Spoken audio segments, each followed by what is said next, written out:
You're listening to Hurrdat Sports Live. One pitch on the way. Hain turns on it. Shallow center. And what a catch made by Hannacourt. Plays towards the net. Front loose puck. Segrist scores!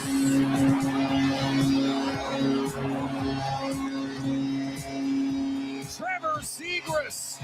Third power play. Stole across. Chatfield scores! Jalen Chatfield shorthand. Tops of the board. Tobias Harris with 17. Robinson with the rainbow tray. Detroit looked down and out in the Orlando series. Down 3-1 to the Magic. They've won 5 straight games. Fly ball. Left center field. This one on its way. Ball game. Cubs win. Oh, Junior hits that thing hard to center field. And now it's Junior Caminero with a laser to center. He jumped all over it. They're going to bounce her to third, and that flips Mayo, but he stays with it. Waldo gets away! Here comes Joe Mann, and the Marlins are going to win! Marlins win! Good morning. Good morning. It's Hurrdat Sports Live.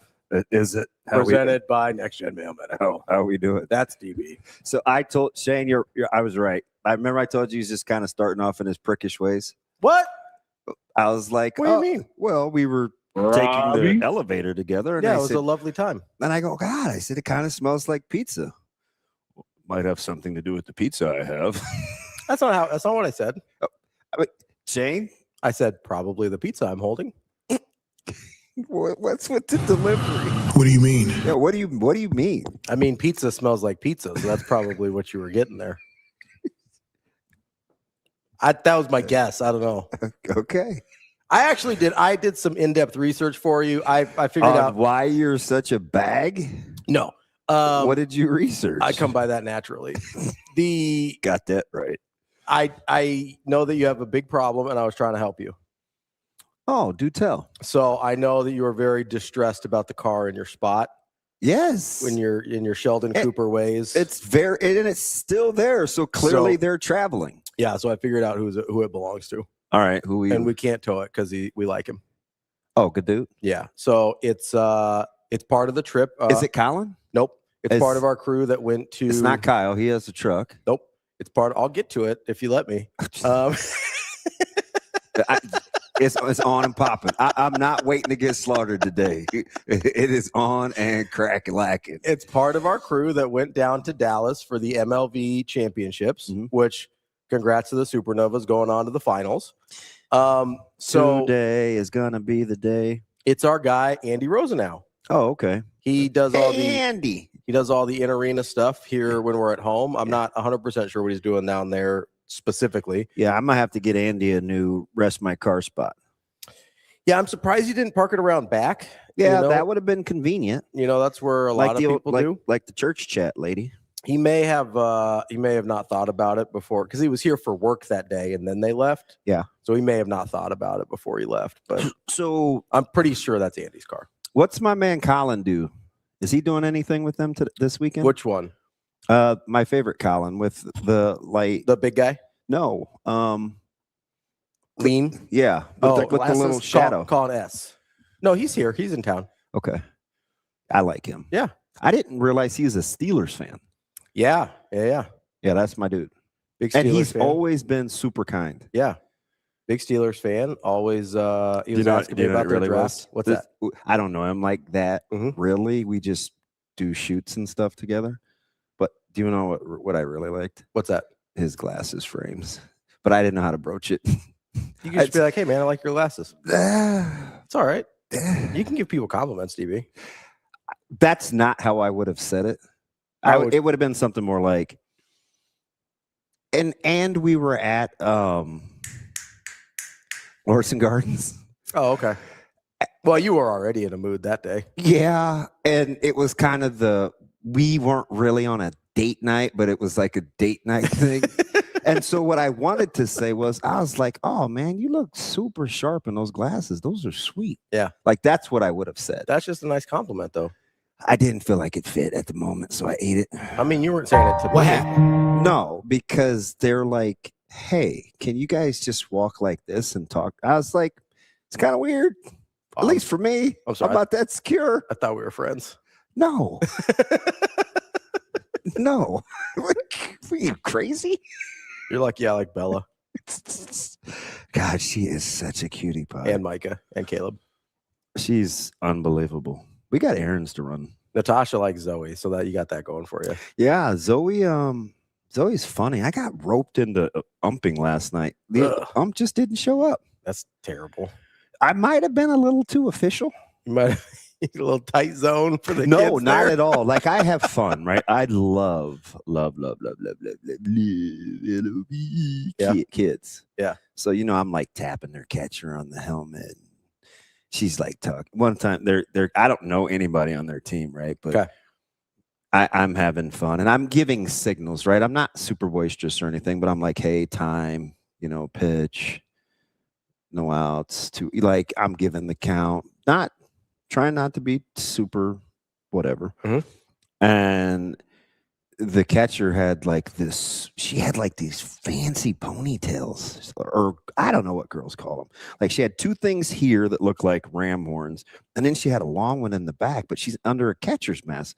So Were they like braids? yeah, sure. Okay, I was just asking. Oh, And it kept taking them forever to change their catching gear. I mean, they were blowing like 3 or 4 minutes of the hour, 15-minute time limit, just changing into their catching gear. yeah.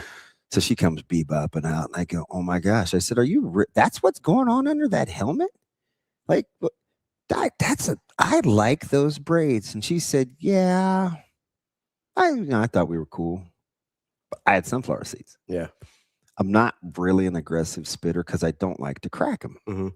But apparently, she could hear me because next inning, like the dugout's kind of laughing, and the coach comes out and he goes, "Yeah." She said, "You're back there smacking."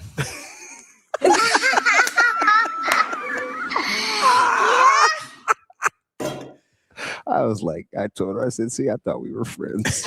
Where's the foul? She's probably like, "This dude is weird." Oh, No, it's It was, fine.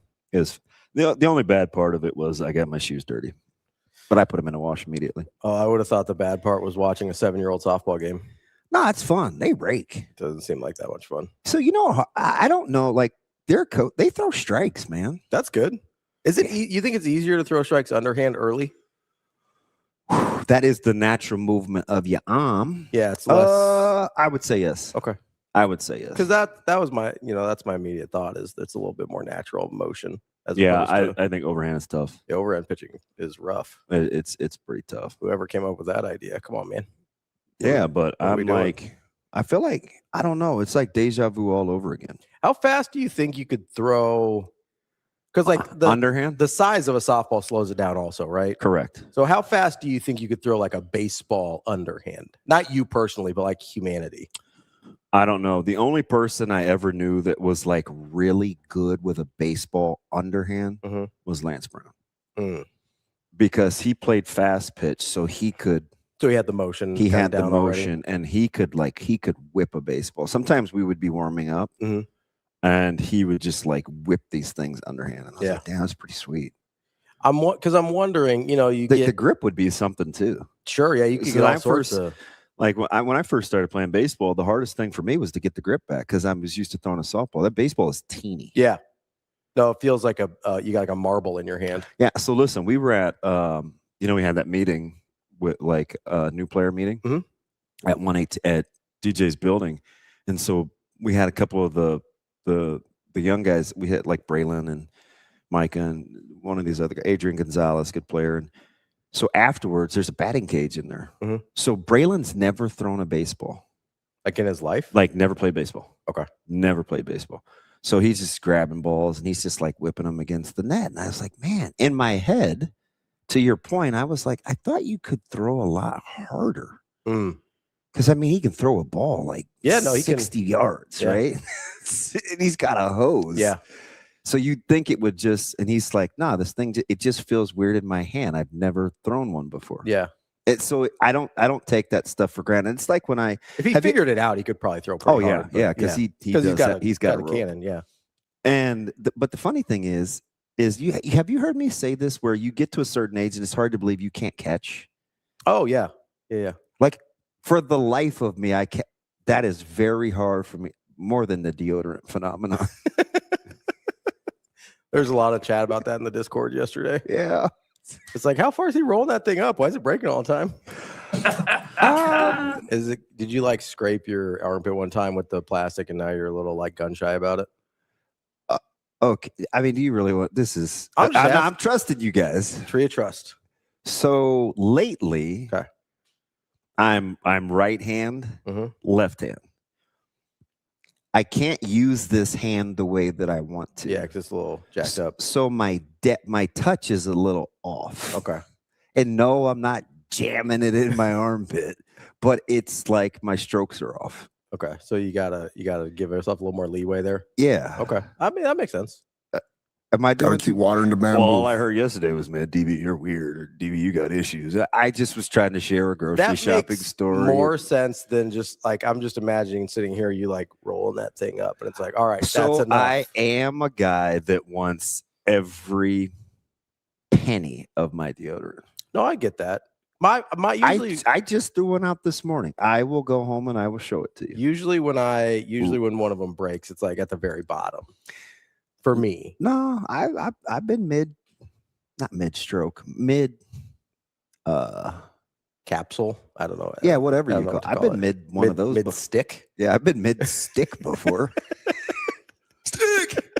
It's like, what do you mean? Shut up, Shane. You ready for your abs? Yeah, absolutely. All right, just I mean, they had 3-day wait. That was good. I do appreciate that. Oh, because they played so hard in that sweep. Yeah, you gotta be real careful there. You gotta manage that fatigue. Yeah, I thought. Did you think the Flyers were going to get off the schneid last night? I did. I had full faith in Philly. They looked like it at first. Yeah, well, once they gave up the shorty, and they did, they were so busy worrying about that not being a major. Like they gave up the shorty like 12 seconds later. It's like, stay in the game. Shot A. What? That's all I had to contribute to that conversation. It's fine. It's fine. Can I tell you something I'm a little cranky about right now? Hang on. Are we ready to Don't do this? complain. Exactly. Or do you want me to wait? No, I think you need to listen to my man E.T. Don't complain. Don't talk negative. That's average people talk normal. Average people talk problems. The greats talk solutions. Who is that? My man E.T. It's motivational speaker. Eton Thomas? Sure. Good pull. Good pull. It always comes back to Syracuse? Yes, Yeah. always comes back to basketball. I mean, usually. Eton Thomas, he says. I always think of ET from the movie. So Yeah, I'm gonna phone your ass on home. It's not no E.T. What do you mean? What? Sure. ET phone home? No? Fudge. You do all right? I'm gonna hang in there today. I told myself, listen, I'm ready. I was gonna Put him up. I was gonna talk about sports here for a second. Yeah, that's cool. We You can want to? I like sports. Me too. I like sports. Despite Would you like to talk about the Lakers being 2-21 down 2-0? No, I felt like we covered that with Jess yesterday. No, you two covered that. You like the text she sends? Dude, such a hater. But I'm glad. See, you guys, I try to warn people. Yeah. Like, it's not just a me and Jess thing. She's just tough. Right? No, but we immediately found common ground. Immediately. Yes, but she also said, okay, after your windy explanation, she's like, that's fine. I'll accept your whatever now. And I thought that was so funny because that's how she really talks.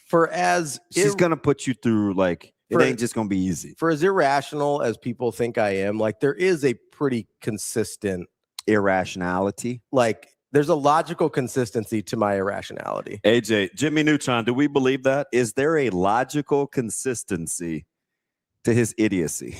I'm sorry, you didn't say idiocy. I think there is. I mean, you can call it whatever you want. It's fine. I think there is though. Like the same thing. I like the same things, and the same things bother me. Okay, And when I could see that. And when it's when there is an inconsistency, like you like to bring up Mick Cronin versus Dan Hurley, I'm like, yeah, I just don't like Dan Hurley. Yeah. Like, so I'm pretty honest about. Yeah. You know, it's like, yeah, that might be an outlier. I don't know why. I just don't like that guy.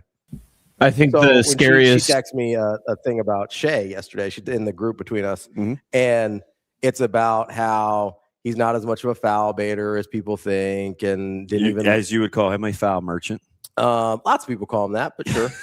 I didn't invent the term. I mean, you know, Yeah. I do find it appropriate.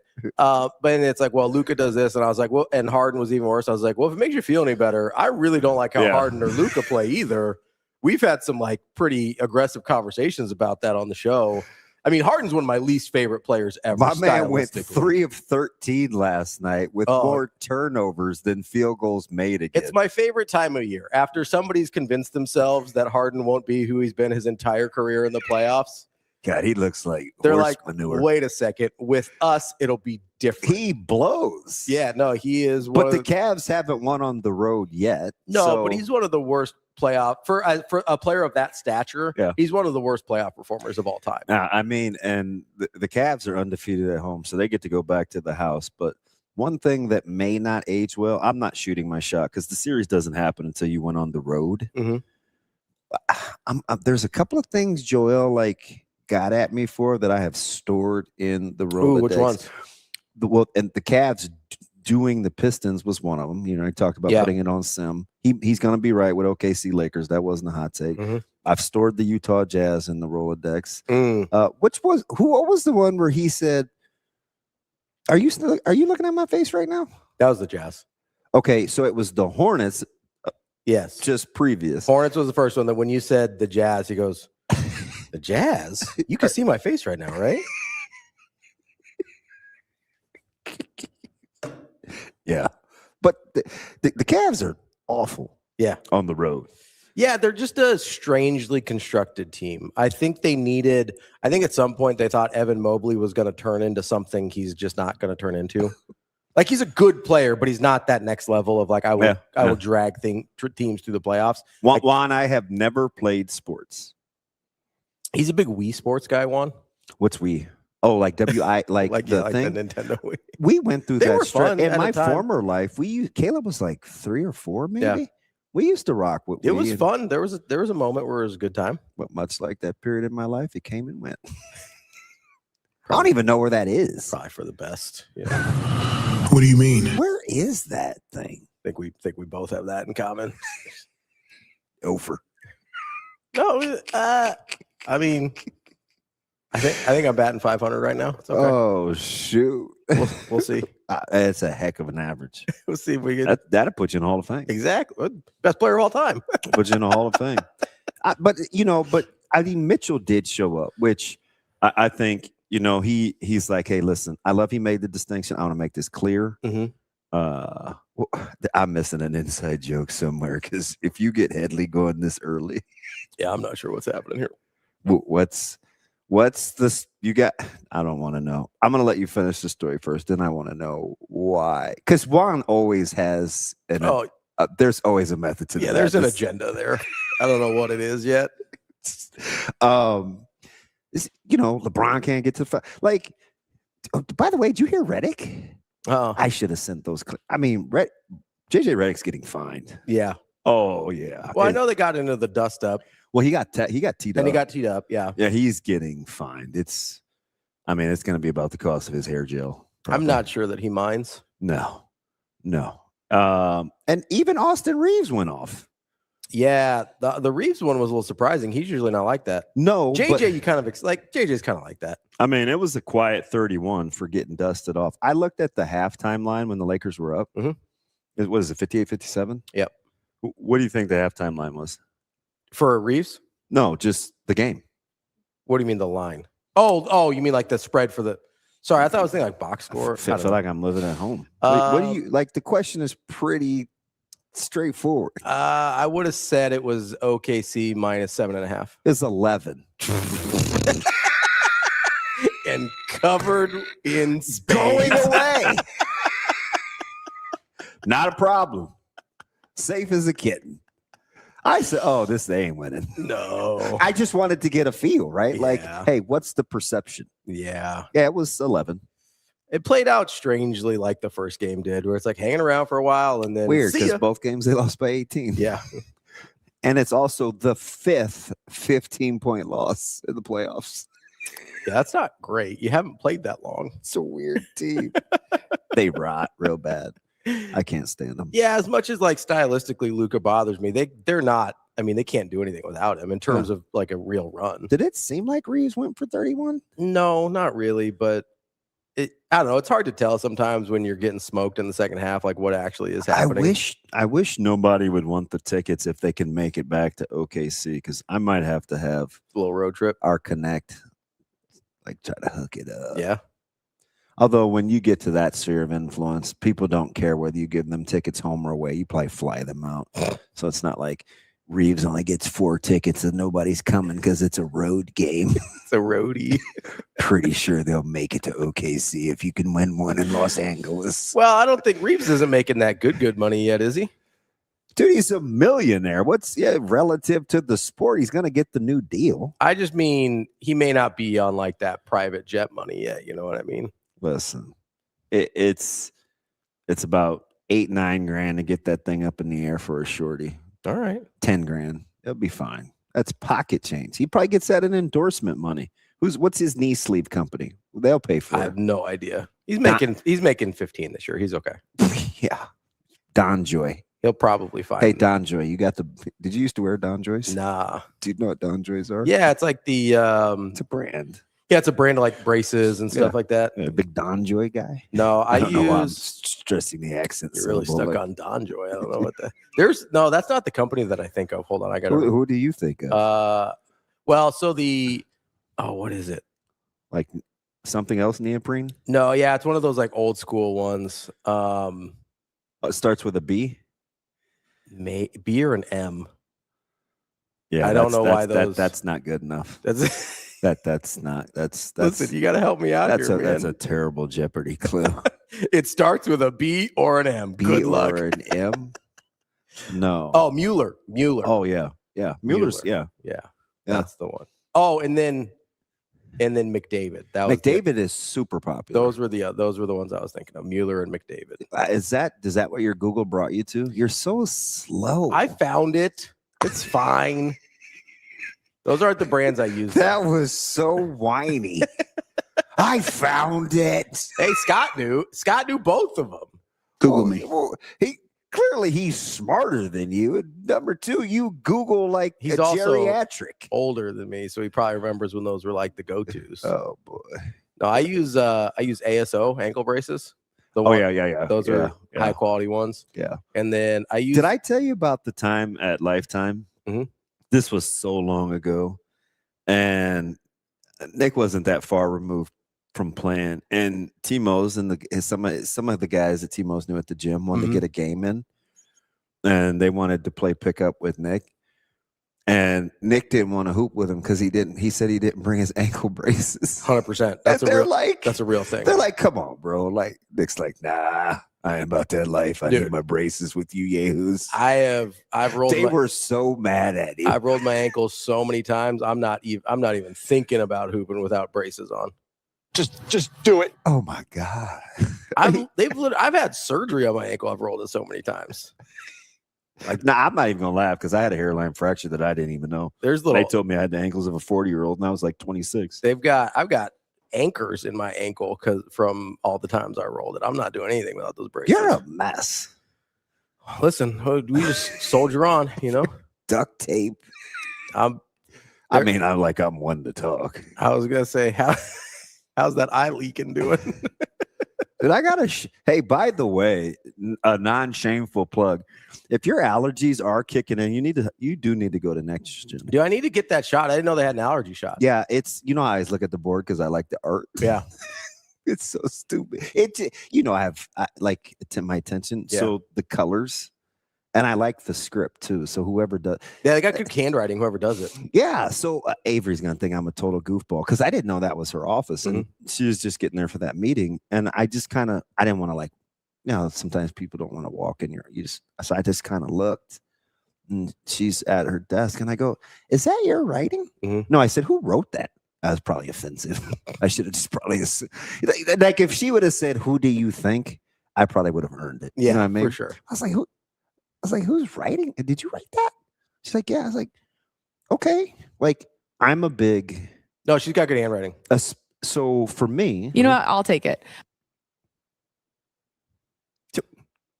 that's a drop. Yeah. Okay. Because we never know who has access to the show. People just like drop in. I know. I was like, I didn't know that person was I listening. was like, "Are you here?" No, What the F are you doing? So I can't believe she refrained because she's a cusser. She doesn't cuss a ton. But No, she'll I let know, it, she'll but let it fly. she'll every let it once in a fly. while. Yeah. She'll let it Listen here, guys. I'm a big, if you're going to use a dry erase board and you must have the marker, Mhm. you better be good. Yeah. Oh, Quinn and I, there's funny stories.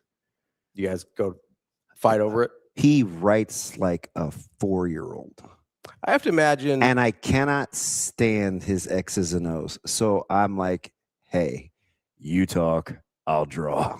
Or vice, like, dude, I can't even stand his centers.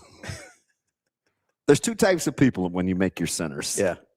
You're either kind of like the half B kind of square guy, or you're the square X guy. Mhm. I don't know what he's doing. It's like, he's like, "Oh, it looks fantastic." Hey, he's a lot like you. You can get on him about something. Mhm. 0 cares given. Yeah. I mean, it's in one ear and out the other. He could care less. He's like, "Yeah, whatever. Just keep it pushing." It's like, cool. know that's why I like him. Cool. Good talk. All right. Let's Yeah, go. but so if you're gonna command a dry erase board or use it, No, like, you got to have some legible writing at the very least. Yeah. Yeah. Surprised because he's a ding dong, but you know who can work the heck out of a dry erase board? Jernigan. Correct. God, that's pretty good. Surprise. And he's super detail oriented. So like Yeah. special. Hey, and he's a guy that can say check the board, Mhm. and it's just as good as him talking to you. Yeah. Some guys say check the board, and then there's questions. Yeah. And you're like, what does that mean? What are we trying to say here? Jernigan tells you check the board. It's all on there. It's all on there, and it is. You can't say I couldn't read it, or nah, that thing looks You like couldn't hit him with the, I can't read. I can't read. It's not even how we got on that, but that's fine. I still think you're a terrible Googler. No, we were talking about the You said- vitamin at NextGen. Yeah, so That's fine. I got the I need to get that. I do have bad allergies. I got the allergy shot. I take allergy pills every day, so I need to. I'm not going to tell you who. Somebody may or may not have said something about my aptitude when I said you were making fun of me for holding in sneezes. Like, yeah, that's pretty stupid. Does her name start with a D? No, I didn't see her yesterday. Oh, okay. It was actually the nice one. I was like, "Bro, you can't say that." It's a little true. You shouldn't hold in sneezes. So It's nobody pretty- ever really said that. I thought it was a joke about killing brain cells. No, I don't know if it kills brain cells, but it's not good for you. There's like a lot of pressure there that it's you're probably holding like in. swallowing gum and stuff like that. Nope, that's not. That's a different thing. I haven't swallowed gum in 35 years, but I don't really chew gum. That's fine. I'm just saying, like, it's not. That's a different thing. It's bad for your like blood vessels and. What about eating watermelon seeds? I don't know about that. I don't think you're gonna like grow one. You know, I think the Not great ones complain about a hair in a shit sandwich. Not like a. It's not like a farming rich environment in your stomach, especially since you don't eat any vegetables. Like that's not helping at all. Anyway, back to your sports take. You need soil in there to kind of help some things out. Idiot. What? What happened? Nothing. Somebody said who was talking about me in chat? Mr. Bell? What was in chat, Mr. Bell? Holler at your boy. Should I go to Tunnel Talk? Oh, I don't typically read TT. Should I read TT? I don't think I've ever read TT. TT. I do have some issues with some other media members though. Do you know we can have Shane, we can have Gas Can on if we want as a guest sometime. And there's another guy I kind of want to give a shot to. Who? Bobby Hill? He's Bobby young Boucher? and very I don't know who that is. enthusiastic. He writes for On 3. Oh, okay. And I asked Sean, I was like, I'm all for giving shots. Like, I like to find guys. Can this guy handle our show? He's like, oh, absolutely. I'll give you his number. I haven't hit him up yet, but he does wrestling. Like, he had some horrific baseball takes. Yeah. End game, because he does some of the end games. I'm like, Bobby, you're not walking the number 8 hitter because you're not bringing but he's funny. Like, he wasn't like, ooh, take myself so serious. Like, so I was like, oh, I think I kind of like him. He's young. So, we'll talk about that some other time. But anyway, go ahead. Who are we mad at today? Well, this is a big angry week for you. I'm just gonna say this, all right? As on Hey, hang on. Let me get my take a energy drink real quick. Yep. I'm gonna water down because you make me nervous when you do this. Gotta keep watering the bamboo. As our 8 o'clock guest Tim VERGHESE reported on yesterday, one Trae Taylor is being pursued by Ohio State. Oh God. Okay. And I'm just gonna say this. Trae Taylor has been a advocate for the state of Nebraska. He has been, and the university, he's been a advocate for the fans of the University of Nebraska. He's planning to move here. And I swear to God, if he doesn't end up at Nebraska because 1620 was just pooping all over him for being positive, I'm going to lose my shit. I'm going to. Like, if there is any sort of correlation, the timing is suspicious at best. All right. I have to imagine, like, as they were making him fun of him for, he's very online, so I assume he saw it. The fam was not tickled. And so yeah, obviously it got back to them if the fam was not tickled. If he ends up not coming to Nebraska because of that nonsense, I will lose it. Because no, I'm not. We're not simmering down on this. We're not. Okay. Because this is exactly what I was talking about last week. We have a highly, highly coveted quarterback who wants to move here before he has to because he likes it here so much and he wants to bring other people here. And the only thing we can say against him is that he's too positive when another recruit doesn't come here. That's the worst thing we can say about him, or that he's trying to peer recruit. That's the worst thing we can say about Trae Taylor. And we're sitting here and we're crapping on him. And if he doesn't, first of all, I would understand. I'd be like, what are you guys talking about? And like, you know me, I like the guy. I like those guys. Like we've known each other for a very long time. I like those guys. But this is what I was talking about when I was saying, I'm afraid we're going to be miserable no matter what. Because we have a recruit who is highly, highly sought after, obviously, because Ohio State wants him, right? They've like publicly declared their intentions that they want to try and flip him from Nebraska. So he's a highly sought after guy. I don't know if you know this, but Ohio State puts out pretty good quarterbacks, generally speaking. You don't have to be a dick to me. Sorry, I can't. Sometimes it just spills over. Ravi. Obviously very gifted quarterback. Everybody wants him. And he's been like, you know what? I'm a Nebraska guy. I want to move here. I want to go to high school here. I want to get other people here. And we're like, I think he tweets too much. I don't know. This is what I was talking about. Stop it. What's weirder? A high school kid trying to get other high school kids to come play where he wants to play, or crapping on that high school kid for being excited about where he's going to college? Right? Like, I don't understand this at all. And I swear to God, if Trae Taylor doesn't end up coming here because of this, I will be flipping tables.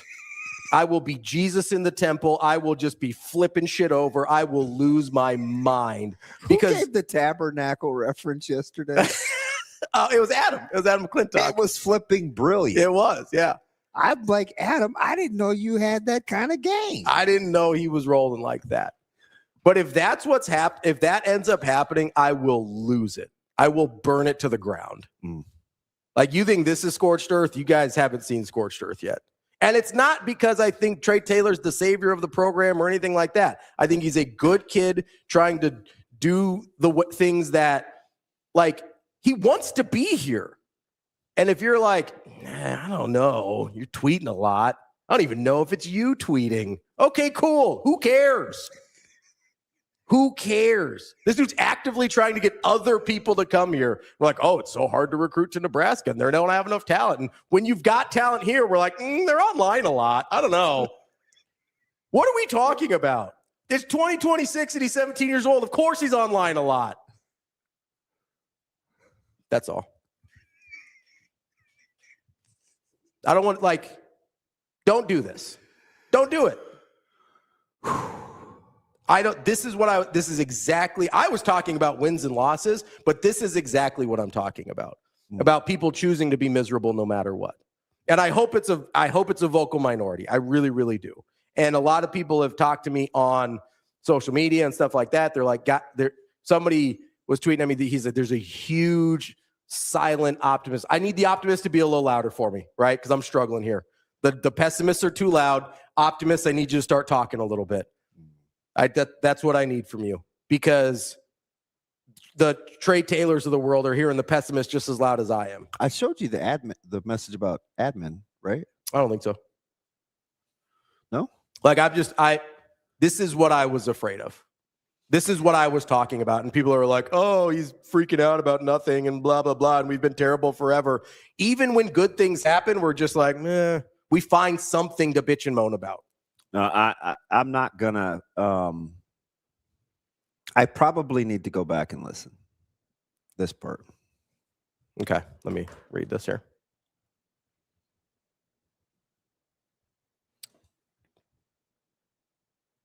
Yeah. I mean, that ain't good. No, it's not ideal. It's not great. So, and I'm just gonna put this out there for other people that were being negative.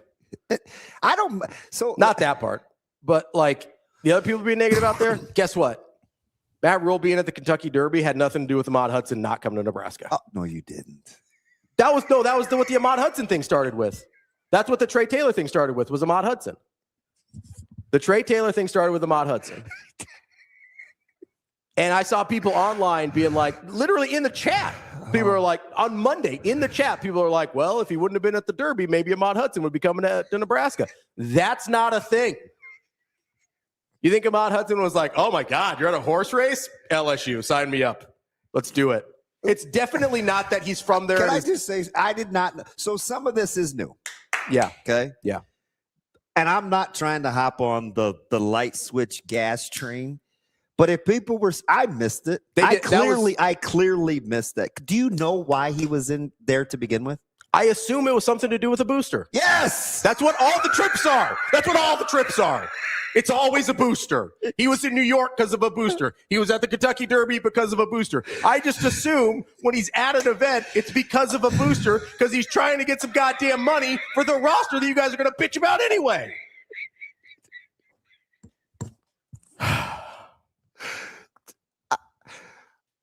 I did like that the elevator smelled like breakfast pizza. Ahmad Hudson, it's ironically, Ahmad Hudson and guys like Ahmad Hudson are more likely to come to Nebraska because he's at the Kentucky Derby with boosters. You get that, right? That's how money works.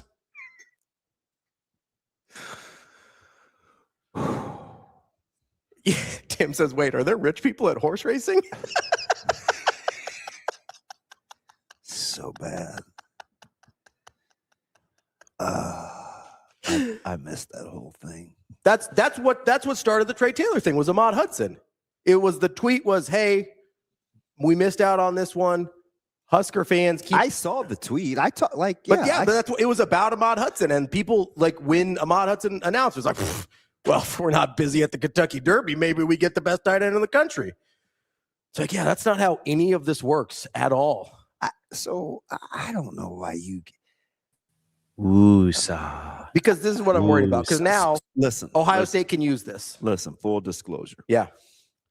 At some point, I hope social media slows down. I do. Me too. I hope I hope T2's social media slows down. But I know what he's trying to do. It's not I get it. And I know his heart, right? Mm-hmm. So it's not like being super proactive for Nebraska. Like I'm always going to probably rock with. But at some point, and I think, once he gets here, it's probably like, okay, Yeah. let's go get a job. Let's try to win a job, whatever. But in the meantime, In the meantime, he's trying to get other people to come to Nebraska. yeah, actively. Like I need to go back and read it in its entirety. here's the thing that I'm trying to figure out. Because I think I follow him on Twitter at least. I don't follow him on Instagram or anything, but he followed me, so I followed him. What I'm trying to figure out. That's a player's Yeah, I dad. saw the name. Thanks for listening. Shots fired. That's a funny emoji. I want that emoji. Here's the thing that I don't know if the He said, glad I caught this smoke. I don't know if there's other stuff that happens on his Instagram or something I don't see. But on Twitter, at least 90% of what Trae Taylor does on the internet is directly advocating for Nebraska.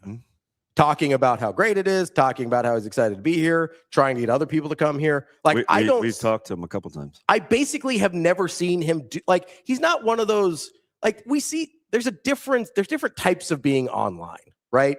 He's not he's not like LeBron in 03 when he's in high school being like, check out this Hummer. He's not doing that. It's that was just the first one I thought of. He's not sitting in a Lambo or something and be like, check out all this NIL cash I'm getting or whatever. He's just advocating for Nebraska. That's all I see him doing on the internet. Maybe there's other stuff going on that I don't see. But if that's what being online too much is, what are we doing? Who can't don't you, isn't that the guy you want? Isn't that what you want guys to do? Yeah. Especially as a quarterback, you're like, hey, let's go get all my guys. Let's go get all of them. That's what I want my quarterback to do. Yeah. Isn't this what we were mad about Dylan not flipping until too late so he couldn't do this? That was a thing, right? I'm not making that up. Yes. We were like, oh, God, if only he hadn't messed around with Georgia for so long, he could have helped us get better classes. And now you have the guy helping us get better classes. We're like, no, he's on the internet a lot. I don't know. You're going to have to stop making that face. I don't know. It's on the internet a lot. Ravi. Those tweet fingers are getting a workout. Is he getting any other workouts in? That's what I want to know. Oh, when you got Cap rocking with you, it's a problem. That's twice this week. I know. You and Cap have held hands. I don't remember what the other one was, but I almost typed it out, but the show got away. Weird. But I was like, Cap, I actually agree with you. And I don't remember what it was.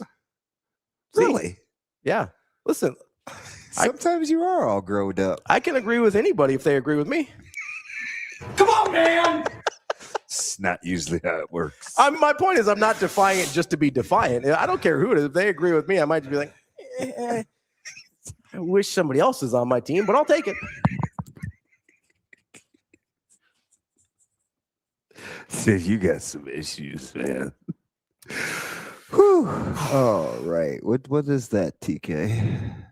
Oh, yeah. Well, hey, listen. It's like everything else, man. Everybody's got their opinions. If I don't give it oxygen, maybe it'll die. I'm out of oxygen. That was just a lot of air that How long I you been sitting on that? 24 hours. I don't know. It didn't happen that long ago. This all happened this week. Yeah. It could have been that long. Kentucky Derby was Saturday. I should have listened more to Rico. What did Rico say? Because it was just in spurts. Which part? Like the clip. Oh. And I didn't have time because it was right before the show. So I didn't get the gist of it. Yeah. Yeah. I don't know, man. It was. Do I still have that? Probably. Rico, can you send it to DB here? He can listen to it during the break. Yeah, I'll send it. I don't know what people want. And that was the point of my rant last week was I don't know what people want. So were you surprised that people thought that they were inferring that you said they couldn't be bothered? I was surprised because it's okay to be everybody wants better. Yeah, I was surprised that it was taken that I was saying 7-6 is good enough forever. That's made up though. That's you can't that's not what I was saying. So that's the part that makes me mad at you though. Why? Because did I didn't communicate it well enough? No, Like, that's not what you were saying at all. So why are you mad at me? Because you can't get worked up over stupid. Well, that's sort of what I just. Never mind. Come on, dude. It's too much. What'd I do?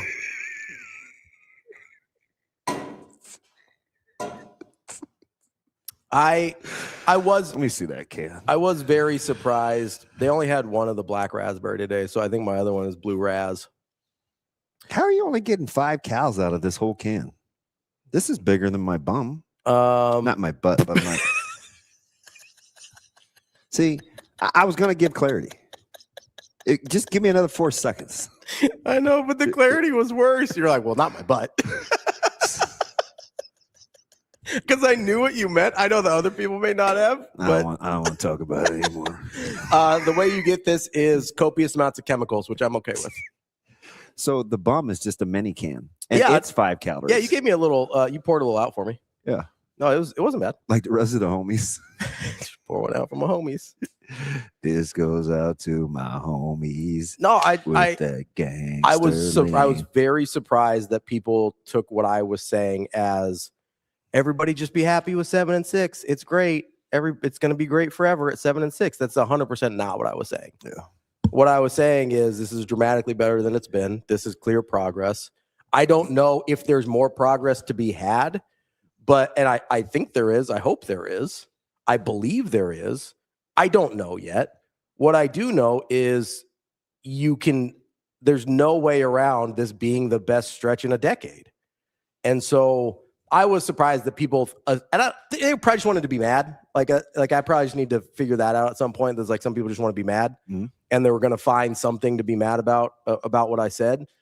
But like, no, 7 and 6 is not good enough forever. If 2 years from now we're sitting at 4 7 and 6s in a row or whatever, and I'm skipping 2026 because everybody told me we'd be lucky to make a bowl game, so 7 and 6 would be incredible. That's what I was told, so I'm going to stick with that. But if 2 years from now there's 4 7 and 6s in a row, I'll be like, yeah, we probably need to start talking about some things. Right? Like we probably need to have some conversations about, is there still progress being made? And are there extenuating circumstances? Like maybe my starting quarterback doesn't play for a third of the year, but everybody decides to forget about that. Like then you need to start having some conversations. Like 7 and 6 is not good enough forever. That is, I thought that was a given, but maybe I assumed too much.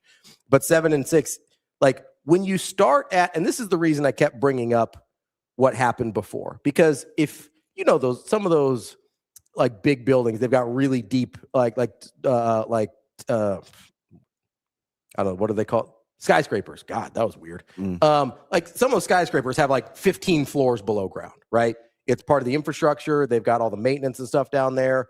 Like if you start on floor -10 and you go up 12 stories, you're only on the second floor, but you went up 12 stories. Yeah, I infamously couldn't figure out that I was in the wrong stadium because they had negative numbers below ground. Yeah. So if you're at the Greg is like, dude, I'm on 6. I said it only goes to 4, but it starts at -2. He said I'm on 6, DB. I'm like, Greg, I don't have any idea where you're at. Exactly. Like right there. But my dumb butt, what did I do? What you said people don't do. I made it 6. Yeah, you were like, okay, I went up 6 floors. So I think I'm here, right? But I'm really on 4. Right. Like I know we're on 4. I also know we went up 6 floors. I also know there's more floors to go up to get to the proper place. And maybe we have to go to a different stadium to do that. But the point is, like if you start on -10, doing too much, and you go up 12 floors, you're on floor 2. Whereas if you start at ground floor and you go up 12 floors, you're on floor 12. You made the exact same amount of progress, but one of them looks dramatically different than the other one. Right? Like when Bill Callahan leaves and you have Bo Pelini take over, right? From a talent standpoint, you're starting on at least the ground floor, right? They were in a conference championship game the year before. They had a really good talent base. I don't know if people remember a guy named Ndamukong Suh. He was pretty good. But like you are starting at least at ground floor here. And then Bo Pelini's like, oh, I can take you up 10 floors. And all of a sudden you're on floor 10 and you're like, this is awesome. Way to go, Bo Pelini. That's not where this program was when Matt Rule took over. We were below the ground. So you go up 10 floors. It's just too much of this for a program. It's exhausting. It is.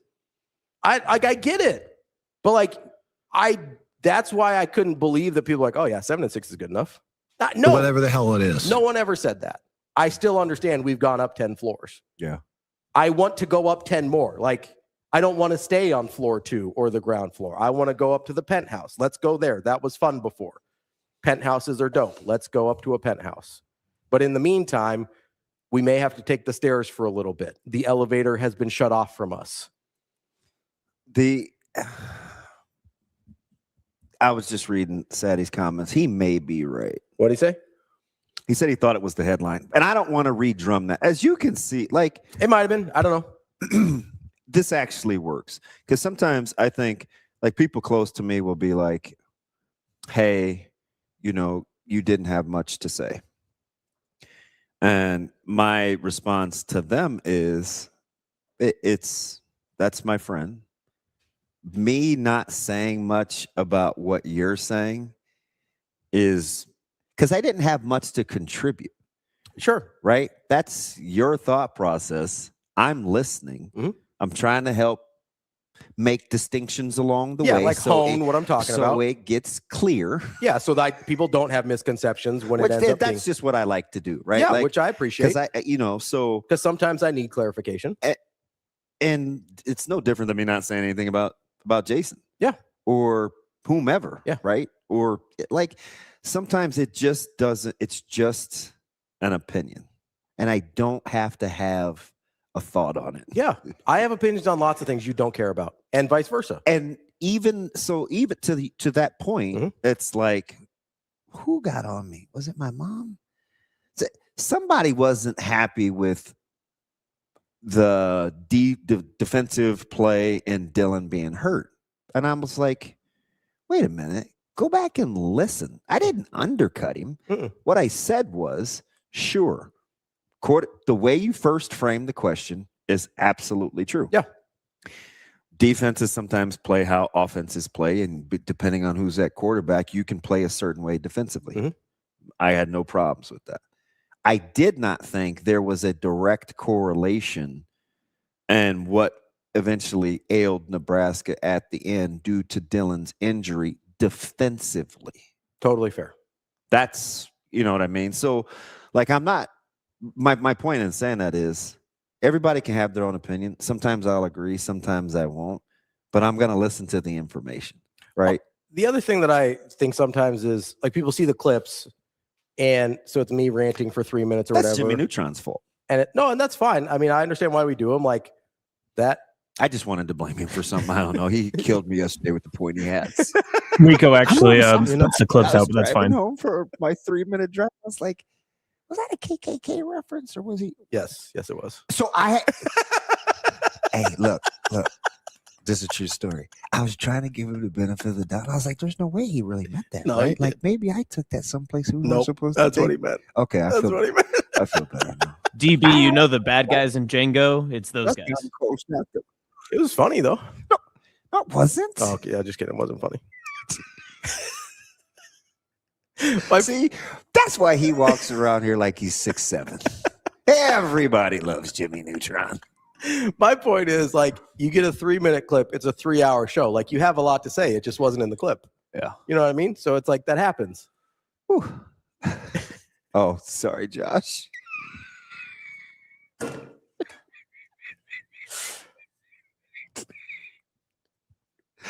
I don't even know why I do that. I'm gonna stop doing that. That is because that's what I would do in real life. Yeah. And so sometimes that's how one of the other infamous things happened on the Josh, show. I get confused. You got to take the whole headset off if you want. It's a lot going on, Josh. Any kind of quiet. I'm trying to rummage through immediate instant messages. I'm listening to my partner melt down, and meanwhile, everybody's going to be pissed after that. 25 minutes. I do feel bad sometimes because I know that you get messages about what I say, and it's like, well, you didn't say it. Yeah, and so I've learned. So that's okay. Yeah, that's okay. Like nobody ever messaged me about what you say. Yeah, like I had one part. He's one of my favorites, and a lot of people are always mad at him. Yeah. He is still my guy. Yeah, and now he's everybody's expert, and he's still my guy. I got no problems. Yeah, we talk to him sometimes. Yeah, I wanted clarity on some things. Yeah, I'm glad he came on the other because day. again, like I understand doing what we do. Sometimes a clip or a portion of a conversation is and in our business, when you do crossover and some are associates, some are friends, there's only one person in the media that I would say I like absolutely dislike, but like we have to kind of coexist. So getting mad about something that somebody always said is not like I just can't function like that. Yeah, because we disseminate too much information. Yeah, like I get mad every day if I wanted to. I should learn. Probably I should learn how to do that. No, it makes the show work. Sometimes I agree with you. I just don't say anything. Yeah, no, I get it. Right? I mean, all is permissible, all is beneficial. And your temperament and how you deal with those things is different too. Yeah. Like how you receive that information. Even if you do largely agree with me, like the way you process it and then talk about it's just going to be different, right? So you're right. Like it is hard, and like I'm Amazing Daniel, it's not that hard to figure out. I'm sure. Yeah, I knew who you were talking about immediately. I'm sure that sometimes I'll even do the voice. I'm sure that the guys that we're talking about this on 1620 are going to hear, and like those are guys that I know and that I like, and so like I'm sure it'll get back to them at some point. And I'm probably gonna have to have an awkward conversation at some point, and that's fine. Like you care. I do care. I mean, I care more about the TK stupid about thinking they were wrong. I would never say that. Get your guy. I would never say that.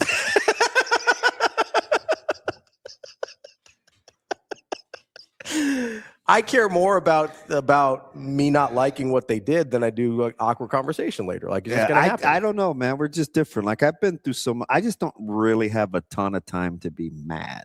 Oh, I got lots of time to be mad. It's because I don't have kids. But I also know it's not it manifests itself in different ways, very different ways between me and you. Oh yeah. So I have to because I pop off and then I'm good. I'm done. Yeah, I'm not.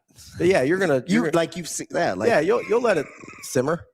You're a little Donna Summer on that. Yeah, like I'm not. So like I have to be super selective. Yeah. No, I'm listen. I'm one of those people. If something bothers me, somebody's gonna hear about it. Well, that's just what it is. Why didn't you tell me when we got on the elevator? I would have approached the morning different. I don't know. Sometimes I like. Were you feeling it? I had a feeling it was going to come up. Yeah. I didn't even tell you the other part. No, Trae Taylor was on the rundown though. The rest of it wasn't, but the Ohio State pursuit of Trae Taylor was on the rundown. Yeah, we'll talk to Timmy V. We'll see. We'll see how serious it is. And the other thing, like, and it's on the heels of Pittman, and it's just like, look, guys, you can do with the information what you will. Mm-hmm. I understand optics. Yeah, I do. I know what optics, but like I've always said, and you guys can steal this. I've been saying it for years. Optics is a word people use when they don't have all the information. Fair. Right? Yeah. Like it's why it's optics. I don't know enough, but it looks like this. So operate under the guys that you don't know enough. So whether it's LSU or Miami or 4-star, or you like TP or you don't, like the optics are it's hey, they're pushing hard, and it's like, oh, he gone. It's like we don't even know what's going on behind the scenes. We don't know what it's like between Nebraska and Torrey. We don't know what it's like between Nebraska and Trae. Ohio State and Trae. Like we don't know. We don't know. We don't know. It kind of reminds me of the Eminem line. I can't tell you what it really is. I can only tell you what it feels like. Yeah. Like that's what optics are, right? Yeah. Like I can tell you what it looks like. I can tell you how it makes me feel. And it's weird that you're quoting one of the greatest philosophers of all time. Eminem. Of course. Right there with Socrates. I know it's Socrates. Oh, okay. Okay, Boosies. That's how it's pronounced. Listen, if you had taken Greek and you're like, it's actually pronounced Socrates, I'd be like, all right, man, fair. If there's ever something in Latin I need to correct your pronunciation, I'll let you know. Jimmy Neutron, are you still cool with us that we just literally talked for 60 minutes? We're not on the You're not Jimmy Neutron. Oh, my bad. I'm waiting for Jimmy Neutron to say yes or no. Go ahead, Austin. We don't have audio from Austin. Oh, he might be asleep. All right. No, good he wants to chime in. We reserve that for Shane, apparently. Sorry, AJ. We'll be right back with Tim VERGHESE here on Hurrdat Sports Live.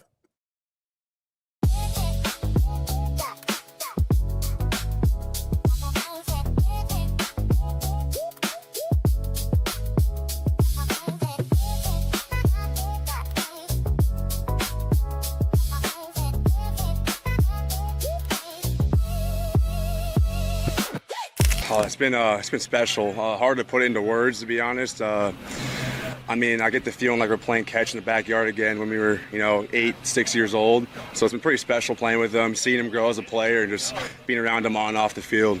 Yeah, so I kind of had an issue with moving too fast and almost balking at times, and he'll look at me and just kind of calm down a little bit. And seeing it from him especially makes me kind of calm down. It's like, all right, just another day with my little brother playing catch in the yard. Calms me down and then get the job done. So yeah. All about the response. Obviously, last weekend wasn't how we wanted to go at all. It was pretty sloppy all around. But learn from it. Obviously, you don't want to dwell on it too much, but you want to acknowledge what you're doing wrong, but also look at the positives as well. And so we kind of did that. After a day or two, kind of brush it off, and looking forward to playing Iowa this weekend.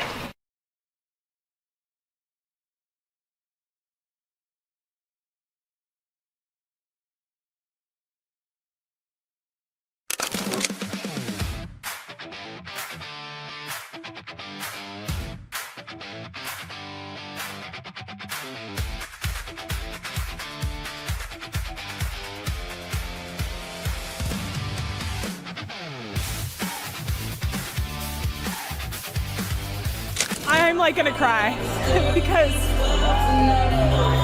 being a mom is the biggest joy, and so winning like that, and I sprinted over to give my son a hug. First celebrated with the team, of course, but then I'm sprinting to go give my little boy a hug, and he's here, and it's so special. I'm so grateful that I get to do both. I have such a supportive husband that allows me to do that, and supportive family, and I have the two best jobs. I love being a mom. I love playing volleyball. I'm just really grateful.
Welcome to Hurrdat Sports Live. Welcome back, Hurrdat Sports Live, presented by NextGen Male Medical. That's DB. I'm Ravi, Lulla here at Hurrdat Sports HQ. We are joined now by Tim VERGHESE from inside Nebraska. Tim, how are we doing this morning? Good, guys. We don't get to see your face today, Tim. What's going on, bud? I know, sorry. I'm just running some errands this morning, so just a little busy, and don't think I'm at my most presentable. Oh man, Fair enough. Fair enough. The free flowing locks ain't hyping. Listen, Ravi just finished one of his famous meltdowns, so we're just trying to. We went, and this isn't the first time. It's probably like the fifth or sixth, maybe more. A full 60 minutes. Oh no, that happens like once a week. DB. TV, where I'm like, well, it seemed fast because I didn't have to say much. maybe you can explain it, Ravi. No, you know, Tim, you were talking about. I think Alan True, if I remember the name correctly, originally posted the Ohio State interest in Trae Taylor, and then you kind of quote tweeted it and gave some context here about, you know, you don't think it's a real threat and kind of things like that, which we'll kind of get to that. But I made the connection between certain media members being negative about Trae's reaction to Ahmad Hudson, and I swear to God, if he ends up going somewhere else because of this, I'm going to lose my mind. And then I did that for about 60 minutes. So that's generally what happened. Not Mike Wallace's 60 minutes either. It was much more. Wow. Yeah. So Tim, my question there is, I do want to get to the I didn't get, you know, and the only thing I'd say to that, TV, is I don't think the fam actually loved it, but I think everybody does know what comes with the territory and playing. Yeah, like at any high profile program. In a high profile program playing, but that wasn't anything about like X's and O's or anything. Yeah, so I mean, I guess it's important to put out there, like this isn't the result of backlash within the fan base or missing out on Ahmad or anything like that. This is, you know, he's I talked about it a little bit this week. Look, I mean, you have to look at this from the national scale. You have to zoom out a little bit, and you have to think back on the conversation when Nebraska picked up Trae Taylor's commitment last year.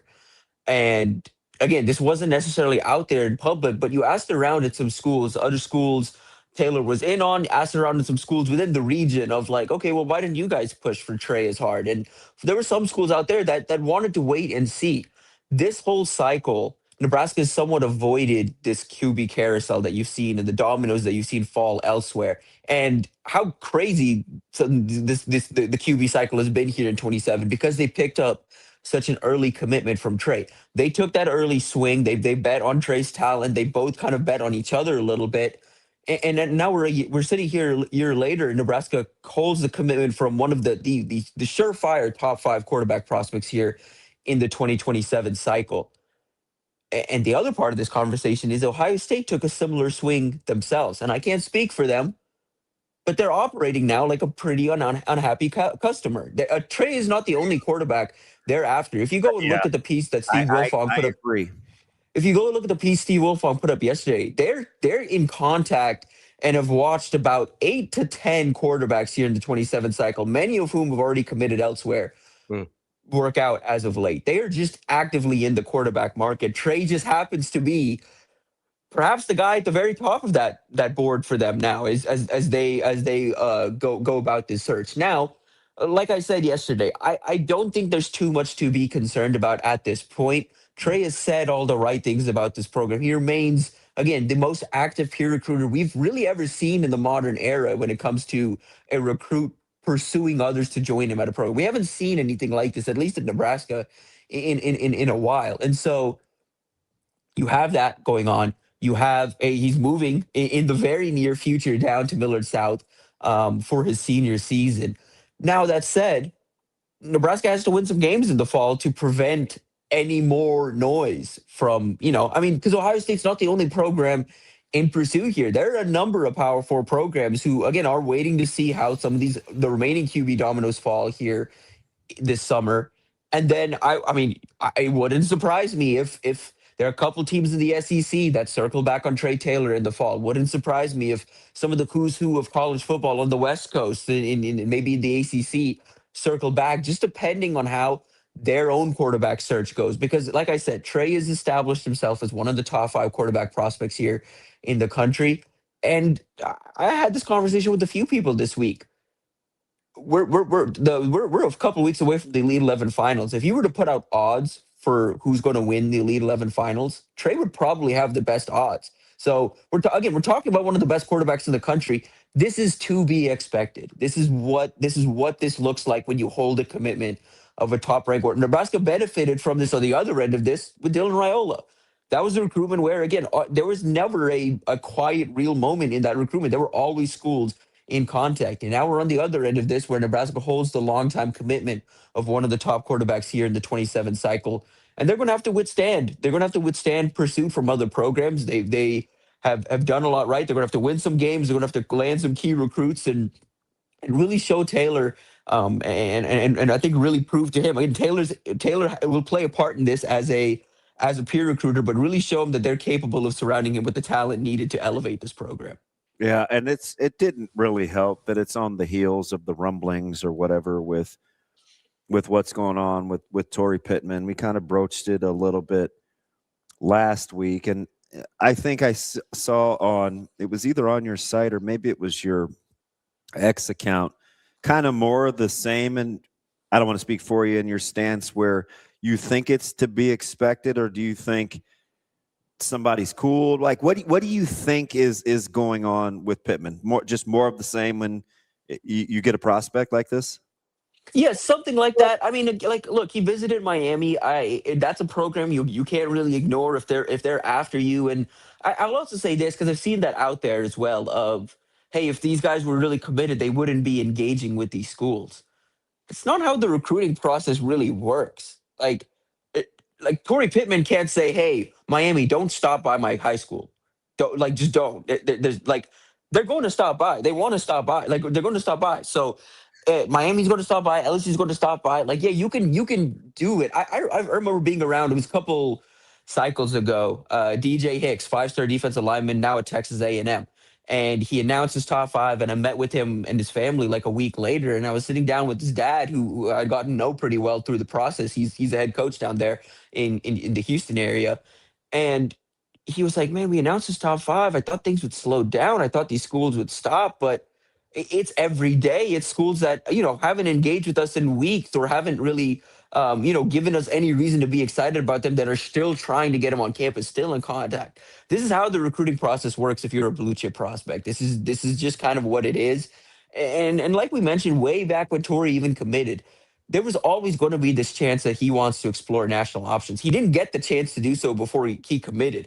In fact, I remember the timing of his initial commitment was a bit surprising because he wanted to utilize the fall of his junior season to go see some of these national programs that had been in pursuit that he had not had a chance to see.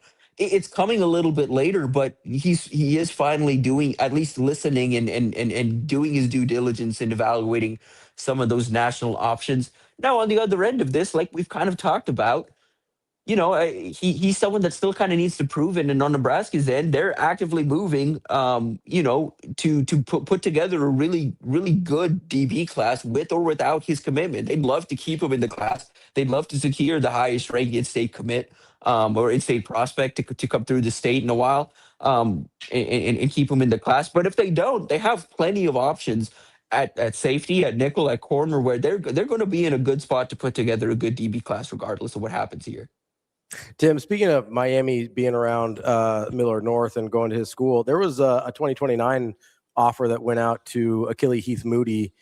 Was that a surprise? His first Power 4 offer, if I'm not mistaken. Was that surprising to you at all? I know you keep pretty good tabs on not just guys Nebraska's after, but a lot of the guys locally that have national interest. Yeah, a bit of a surprise. He's one I'm really excited to see in the fall, see what this looks like, as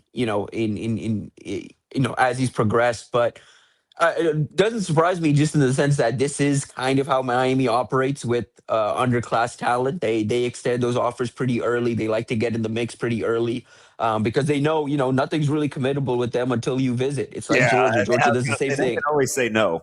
Yeah, that's the thing. Both Miami and Georgia, that's how you could operate when you're a program like that. Is you've seen it with Georgia now. They've had a flurry of new offers here in the 27 cycle. They do a good job of getting out ahead on 29 and younger talent. And some of that is just to get themselves in the mix. But yeah, none of that's committable until you visit. TV, when you're taking a look at like the roster as it currently sits, right? A lot of guys have taken snaps. We've seen the stats here the last week or so about, top 12 in the country, top 5 in the Big Ten of guys that have taken snaps with their respective teams. Nebraska's retention was really high. Good enough, TV, where you like the development, or you're thinking, hey, just because they're back doesn't mean X. Like, where are you with how the roster currently sits talent-wise, knowing good and well that, like, you've got multiple guys in the program the second year around, which we've heard coaches like E.J. Barthel talk about the importance of, because nobody knows his running backs, for example, as well as he does, because he had them a year ago. Right. Yeah. So I think I think you can give him credit for retaining and also say, hey, we still need to see it from a development standpoint, if that makes sense. Like so I'm talking about the roster in general. I just use EJ as an example because he's been outward about happy to have his guys back around again. Right.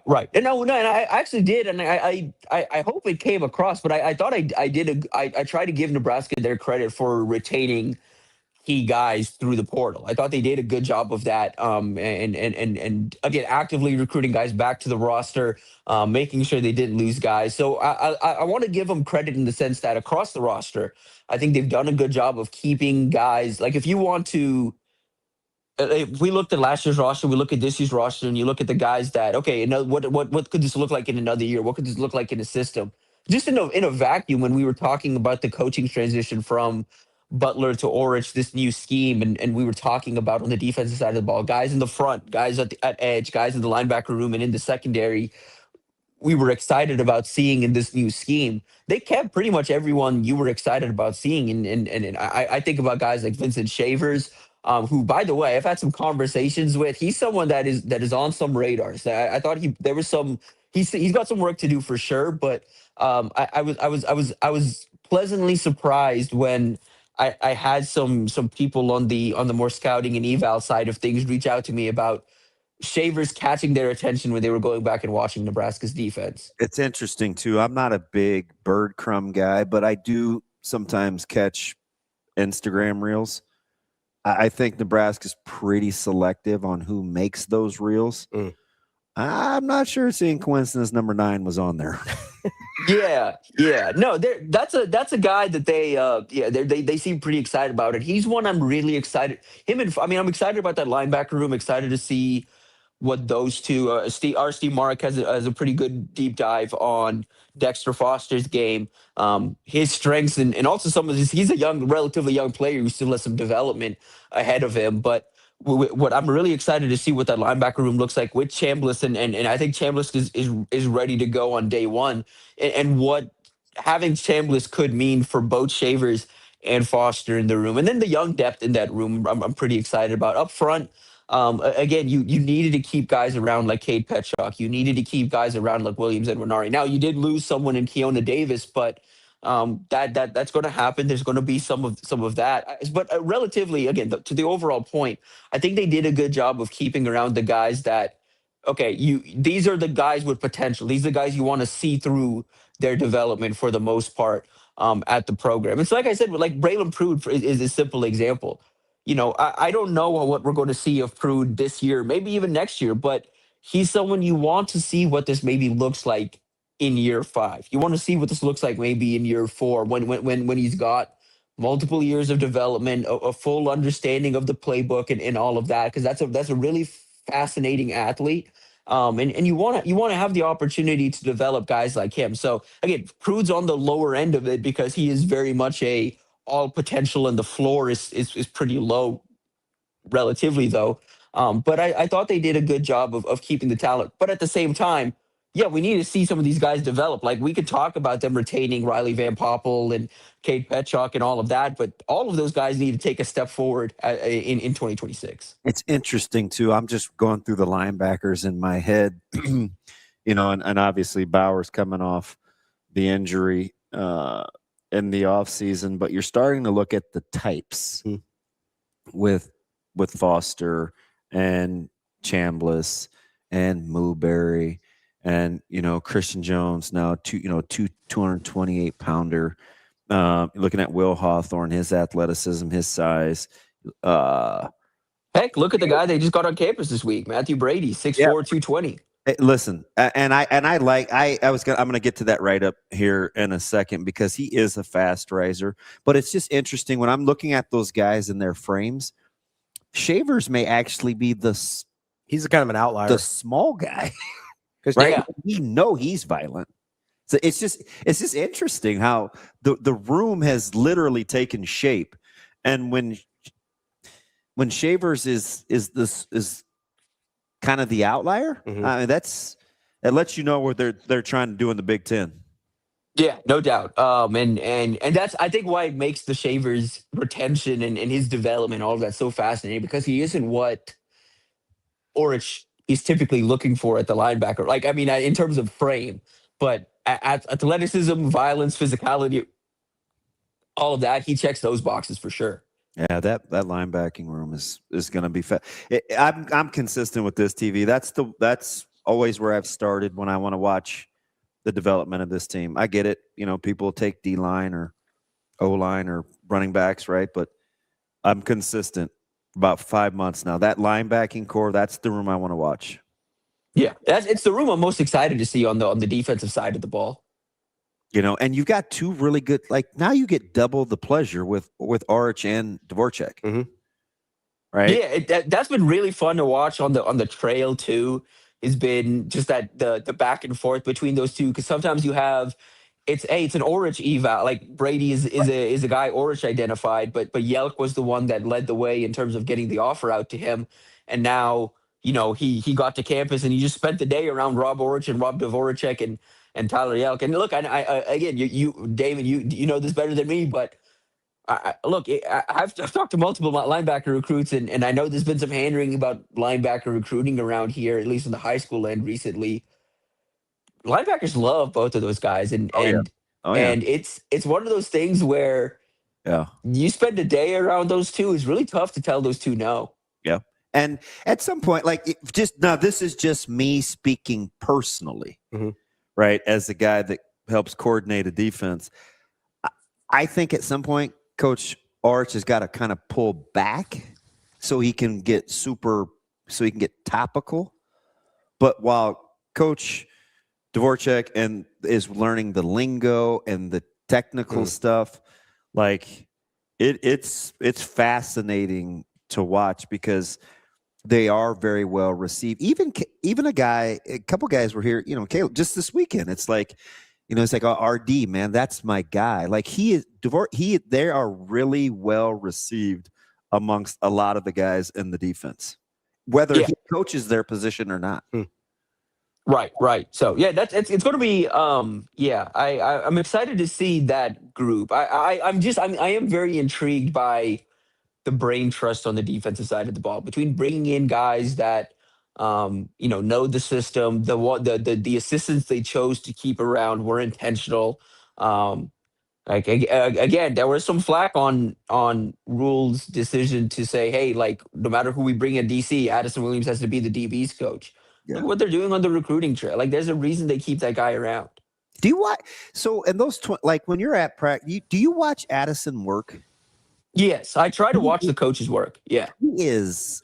So even in team defense, he is so dialed in on those corners. They get coached every rep. He's kind of off to the side, and it's like every time they come off the field, they come over to him. He gives them their tidbits, and then it's back at it again. He definitely knows his strengths with the lane that he's driving in. Like he's fascinating to watch. Yeah, I always like it when guys, and I again heard something similar coming out of Texas A&M here this spring. It's always encouraging when guys say, or when guys, maybe take that step forward, try to do something. Both Addison and Elijah Robinson down there at Texas A&M took that chance, got the DC job, but ultimately, moved back down to position coach job. Some guys are just better for those type of roles. And again, they're both young coaches. It's not to say they can't get back to being a DC down the line, but sometimes you just have to know your strengths, know your lane, like you mentioned, like know what you're good at, and there's nothing wrong with being like a career position coach. There's Hall of And Famers that are career position hear my coaches. heart. I'm not saying he couldn't be a DC. I'm saying I love watching it because of the finite teaching. Right. And you know what's cool about it, and what's really fun, or I would say interesting. You talk to recruits too, like Corey Hadley. Corey Hadley's first camp, 8th grade, UCF. Addison Williams, defensive coordinator at UCF at the time. And he gets pulled off to the side after the camp, and Addison just kind of breaks down his game and tells him what he needs to keep working on, what he likes about his game, and he was like basically just encourage him to stay on the path. And then Corey Hadley returned to go visit him at UCF, and then he's visited him up in Nebraska, and he's talked about how consistently when he's been at practice, when he's been at games, the same feedback he got initially from Addison and the same attention he got from Addison as an 8th grader is the attention that every defensive back he's seen coached by Addison across multiple schools now get from him. Tim, you were talking about, obviously we were talking about Trae earlier, and you and I had a conversation, I think it was at a Westside game, when we were like, yeah, when Nebraska offered, he needed to show a little bit more. And by that point, halfway through the season, he had shown a ton. We were talking about how you want to see more from Torrey Pittman this upcoming year as well. Who else in the class are you looking for to kind of put more on tape from the 2027 commits so far? Yeah, I want to see. I think it starts with Matt Erickson. Want to see just a little more physicality and consistency. That's a good one. From him as a senior, because I really like the athleticism, really like the frame. There's a lot to work with there, but want to see more. I think just a physical edge to him as a senior. I would say for me, Jaden Travers, I'd like to see a little more from. I just want to see what it looks like as a senior, what role he's really settling into, both at St. Francis and where his body is as he kind of works towards enrolling at Nebraska. And then the third one for me is to be honest, it's Tay. I think he has a lot of lofty goals for himself for his senior season at Millard South. He's been, I would say, very consistent across his high school career. I mean, he burst on the scene as a freshman, putting up over 600 yards on varsity at the 6A level down there in Texas, or the 5A level in Texas. And he's pretty much stayed around that, always been above about 600 yards or so. So been relatively productive, but want to see that production go up, want to see him kind of take over some games as a senior. I think he's going to have the opportunity to do so as the leading receiver, or as the expected to be the wide receiver one there at Millard South, catching passes from Trae. So I think those three guys are, as far as guys in the class so far, are guys I want to see a little more from next year. But besides that, I think they've done a good job of identifying relatively high floor guy. Even Tay, I say this as a guy who wants to see a little more from him as a senior, but he comes in with relatively a high floor as a receiver prospect. Even Erickson, again, the tools you can't really teach there. That's someone that you need to probably sit down, work the technique, work the physicality with, and work some things with. So I wouldn't expect to see him for a year or two just while he develops in the offensive line room. But there's a lot to work with there. He still comes in with a relatively high floor. So like the work they've done, but there's still, there's guys I definitely want to see. I don't think their evaluation is complete until their senior year. There's some that are. Like with Trae, for example, I don't really know what we're going to learn from a senior year that we don't know already. The evaluation is just about complete, at least for me. And maybe that's just me, because I at this point, I've seen him in over a half dozen competitive settings, and I'm going to see him in probably a dozen by the time he signs. So I'll see him at least 6 times here in the fall. So I imagine I'm going to see him, in more competitive setting. But I don't really know what more there is to see with Trae. Tim, when you're talking about Matt Erickson, I got a couple questions here for you, because I'll be honest, I get a little gun shy with tackles that start getting in that 6'7", 6'8" range. I get a little worried about the height and being able to be as bendy as necessary. Is that something you worry about with Erickson? I know you talked about his athleticism there. And then when you're talking about physicality, is that something that's a little bit more teachable from a mentality standpoint on a tackle versus an interior lineman, in your opinion? Ooh, I hadn't thought about that in terms of the teaching style between tackle and guard. I don't know if it really matters. I also don't know for sure if like at the next level, if I think Erickson, there's a chance he moves inside too. So, yeah, I don't really know if there's a difference there on the first part of that question. I think you have to change. At least I have to change my mindset in big tackles because of DeJuan Jones and Markel Bell. Because you don't necessarily need to be 6'6". Yeah, 6'6". You don't need to be this like bendy athlete, because if you have that size and you're a functional mover and your frame is relatively well proportioned and you have the capable body strength to hold up, it can work because you have such a frame where you can just keep guys at bay, where you can overcome not having that bend that maybe a 6'5" or 6'6" guy needs. So those guys that are far, I just say that they're far away from the ground, right? Yeah. Where that one is about the hands and those feet, right? Because kick stepping and negating edges, it's like Trent Williams is a Hall of Fame. He's going to be a Hall of Fame. Yeah. This is not, I don't know if this is a hot take or not. Trent Williams would be a fascinating. I don't know how good of an athlete he is. Fascinating study on watching. No, I'm talking about the bend part. Oh, okay. Yeah. Okay. Because he's such a technician and he's so strong. He studies so much tape. Like, I'm kind of with you. It's cool to be able to bend, to get down with those guys that have that crazy ankle dexterity that can rush the passer and stuff. But a lot of times, man, those guys cutting off angles and playing with their hands, they can negate some of that.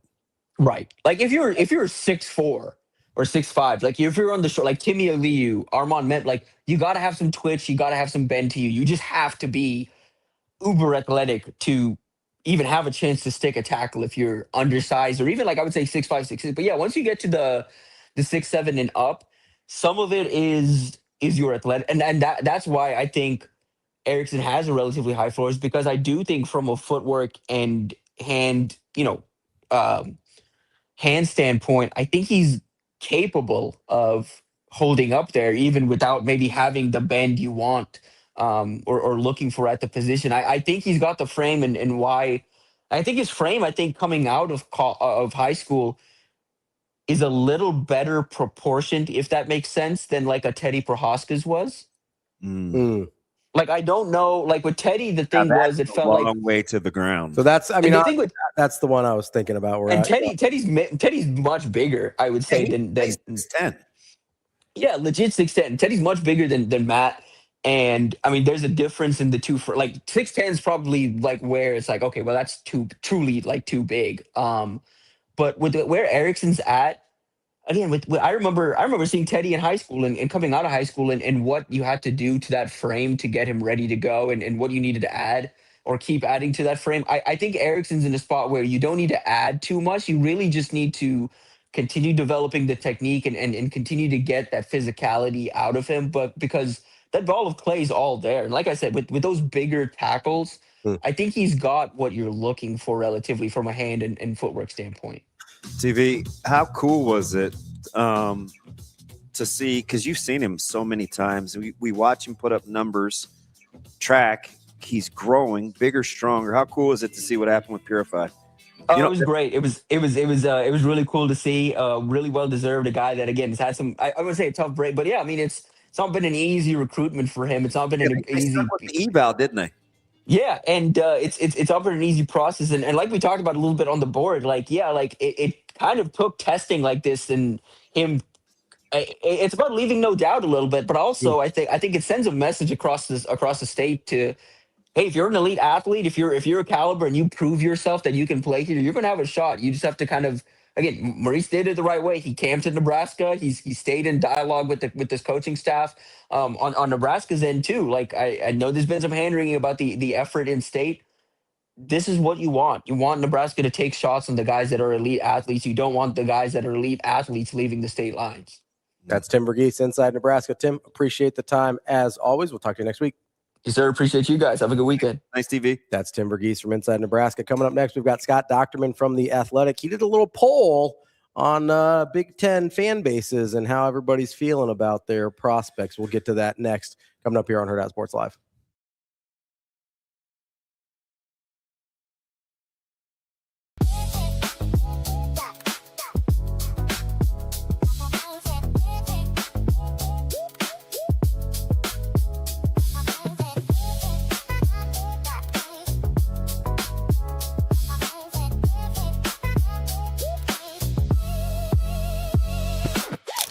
Congratulations into the state tournament, third straight time for Gretna East. You were the difference maker, the added time. Can you walk us through a little bit of what was going through your head before you lined up that free kick? I just knew we had to get one. Time was running out, so I knew I had to bury it, and that anger really got me going and to get the power behind it.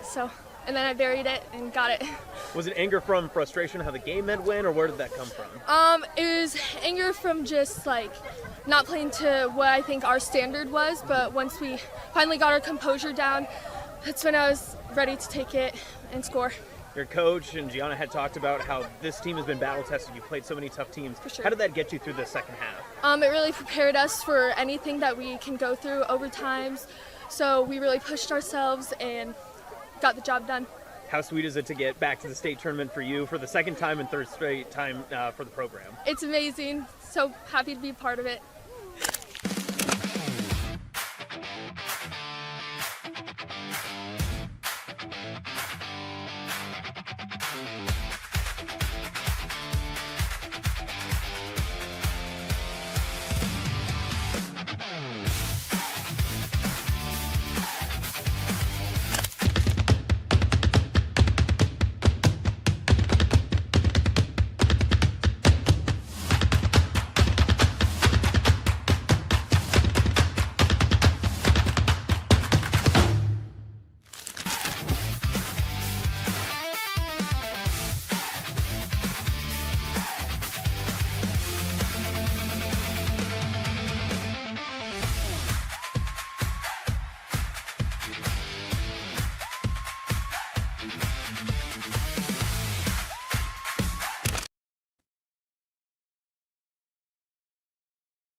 You're listening to Hurrdat Sports Live. Welcome back, Hurrdat Sports Live. That's DB. I'm Ravi Lulla here at Hurrdat Sports HQ. We are joined now by Scott Dochterman from The Athletic, covering college football. Scott, how are we doing this morning? I'm doing great, guys. How's it going? TikTok, Doc. How you been, bud? Everything's good? Oh, everything's great. You know, it's been a quick spring, I think. There's been a lot going on, and as always, and you know, deep runs for your team, for the team in Nebraska, for teams throughout the Midwest in hoops. And I went to Germany for a few weeks and in the draft, and here we are, college football season.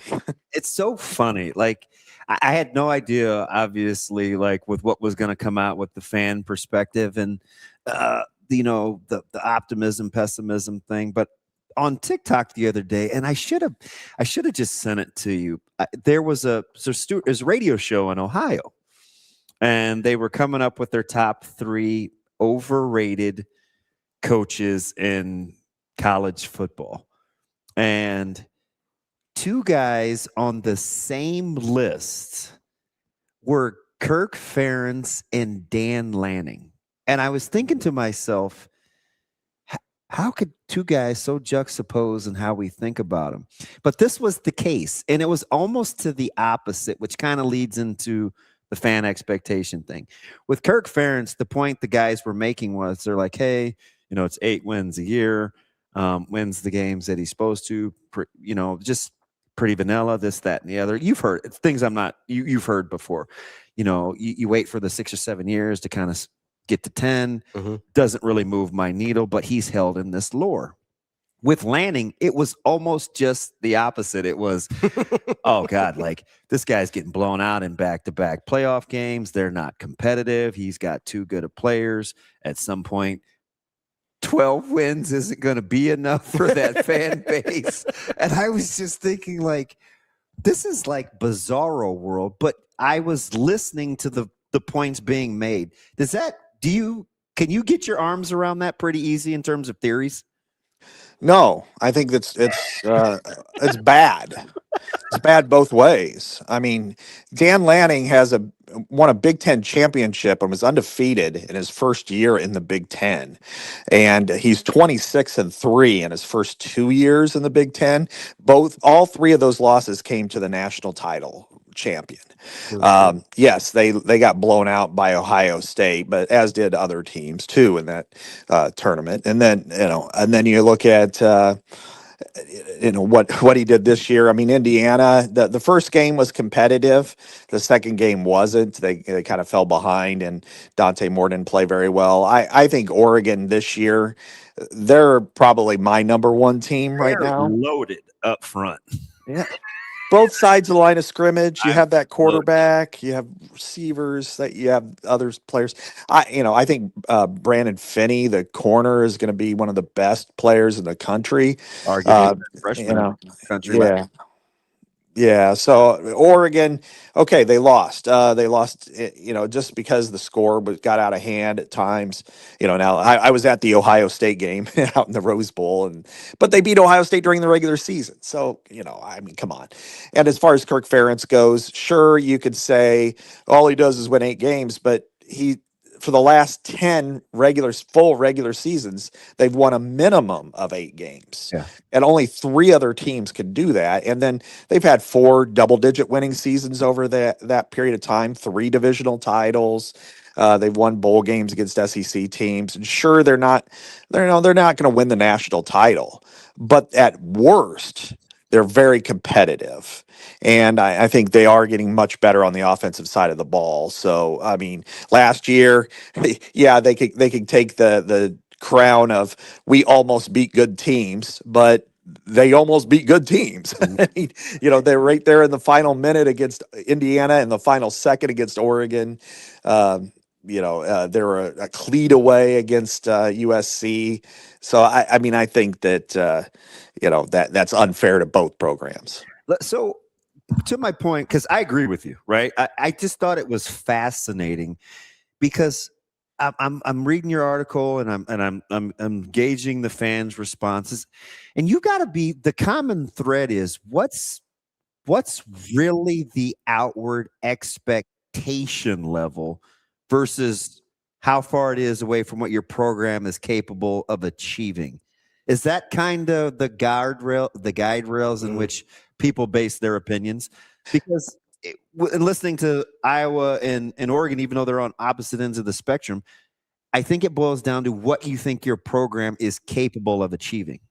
Right. I mean, in my poll, it was ranked, for the team portion of it, 1 through 5, 5 being very likely to win a national title in the next 5 years, 1 being impossible. And there were 4 teams that had above a 10% chance. And Oregon was second among those teams. I mean, Ohio State was off the charts, as you can imagine. And same thing with, Indiana was only like a third of them thought that they would be very likely to win another national title. And Oregon was a little over 50%. And I think that's fair right now based on what we've seen. And then Penn State was right around 9%, and USC wasn't that high. It was like less than 4%. So, I mean, I think everybody has their own expectations of where this program should be. And the one thing I would say is, and you always wonder about polling, how it fits, but I thought by and large that the fans were very realistic. That very few thought it would be very likely. I mean, I think both Iowa and Nebraska fans were like 0.5% thought it was very likely, and that was just somebody probably messing around. So I think for me, the polling suggests is, where do you feel like you fit in the world? Do you feel like you're a national title contender? Do you feel like you're a playoff contender? Do you feel like you're a competitive program? Do you feel like that your program is really struggling, is underachieved, has got a lot of work to do? And I think by and large, the numbers suggested to me that, just from my own views, from removing any kind of bias or doubt, I think that they were all pretty much right on. And which brings me to so 2 of the 3 hosts. Do you know who was number 1 on a consensus number one on 2 of the 3 host lists. They shared them like kind of real time. Lincoln Riley. Yeah. Yeah. So it was just interesting that they had 3 Big Ten coaches, and I think the young lady, the other lady, I think Josh Heupel was on her list. But I started thinking with Tennessee and in particular USC, since they are in the Big Ten, we're back to that expectation level thing, right? Lincoln Riley's a good, he wins a lot. Mm-hmm. But I think, is it relative to what we think he should be doing? How would you gauge SC's fan base? They're very passionate, but it's a different world than what we live in the Midwest, because I think people's lives in most of these places, they revolve around their sports teams. I mean, in Nebraska or in Iowa or, Indiana, places like that where everything revolves around, and then you could go south too, Arkansas, the Mississippi, Alabamas of the world. It all revolves around the college programs. And whereas in Los Angeles and USC, you have a huge base, it's a broader base, and their expectations are to win, and they've had such success for generations. And that if you're not winning, probably in their case, competing for conference championships on a consistent basis, then you're probably considered, overrated. Or like most of the comments that I got about USC from USC fans were, this is, he's got to do something this year. It's year 4, they got to go to the playoff.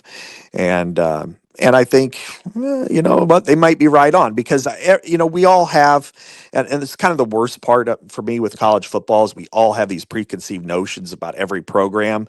Like, you just throw the name out there and you think something needs to happen, and you don't even see the reality. And I think with USC, it's kind of an expectation. USC and Michigan are similar this way, where the expectation is a minimum of 10 wins a year. And if you're less than that, then it's a bad year.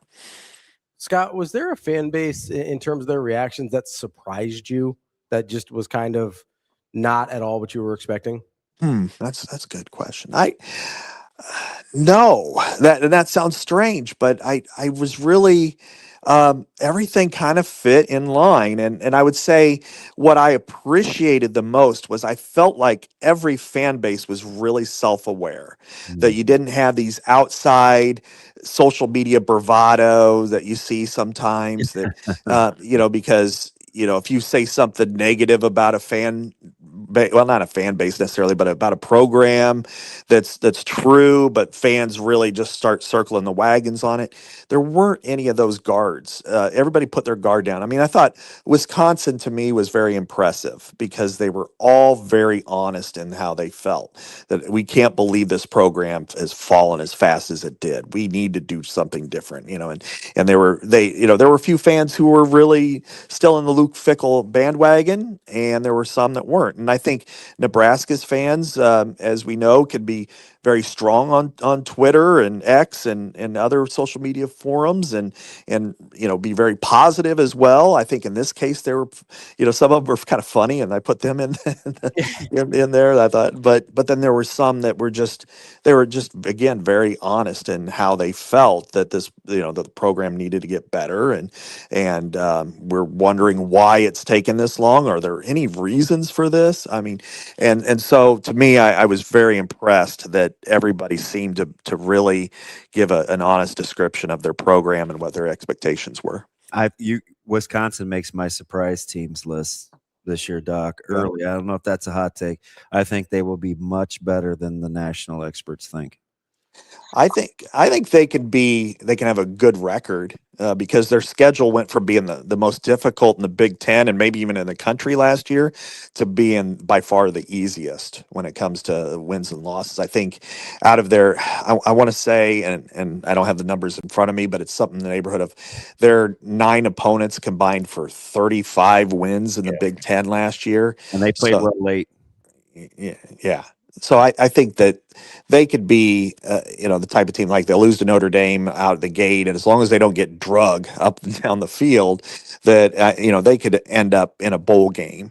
And then if they'll probably have a new AD by then, and the AD could probably say, well, has he shown enough progress that we feel like we need to give him another opportunity, or do we need to cut bait? And that's going to be a big question. But a lot of that's going to be how they get there too. If they're 6-6 and they just skate past 3 teams that have a combined 3 wins in the Big Ten, then they probably will start over. But if they get to 8 wins, maybe beat one of their rivals, Iowa or Minnesota, then they may be then the things may be looking up in Wisconsin. Scott, how much different do you think the, I guess, confidence level would have been for teams like, say, Nebraska or Iowa or Wisconsin if the question was making a playoff rather than winning a national title?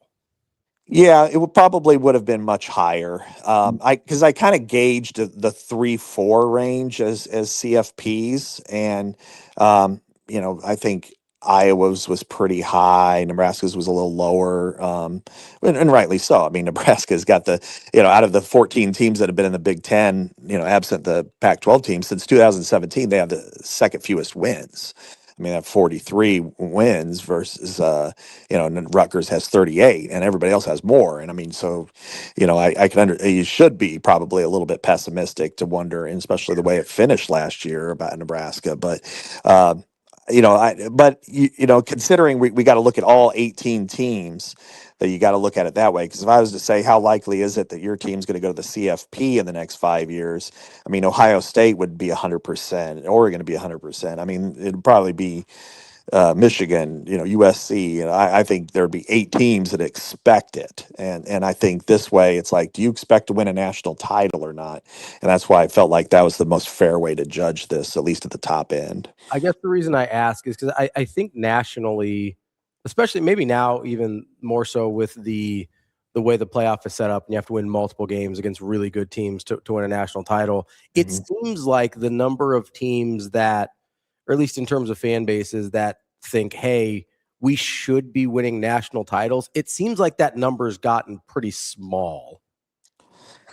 Yeah, it has. I mean, because when you go back to, say, the BCS era, you always felt like if you win your conference and if you were undefeated in your conference, then you got a 1-game season then at that point to maybe win the national title. And whereas, going to the 14 playoff and now 12 and then whatever it's going to be, 16 or 24 in the next couple of years, you got to go through multiple teams that are really, really good. And then it comes down to health and talent and depth. I mean, somebody doesn't play well at Ohio State. Well, they just threw out their redshirt freshman who's a 4-star, and it's like, well, that's better than our guy who we just picked up. He's been in the program 3 years and just kind of playing there. So yeah, that's going to be part of it. But I also say this, that the Indiana factor is real, and it's good and bad. And the good part is that everybody looks at Indiana and says, well, why can't we do that?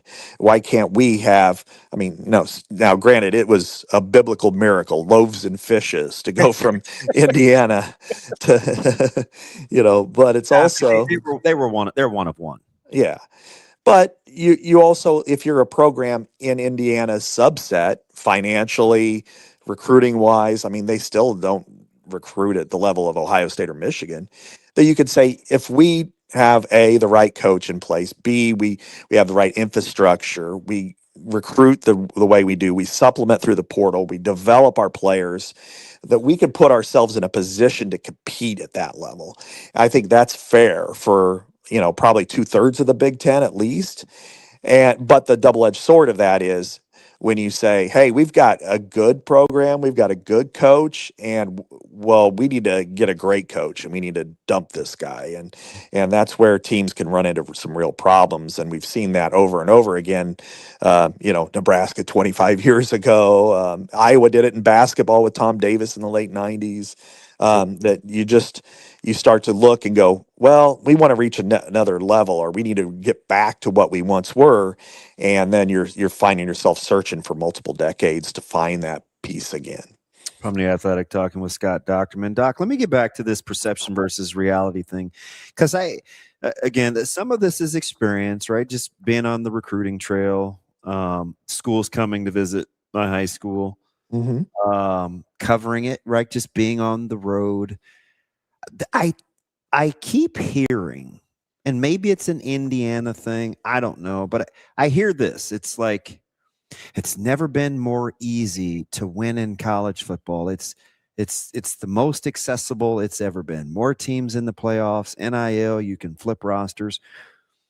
And I don't think coaches really think that, because there's a couple of things we don't think about. Number one, it's against their grain. It's against the nature to coach a 1 or 2 year guy where we assume it's just about money. Like coaches don't enjoy doing that. That is difficult.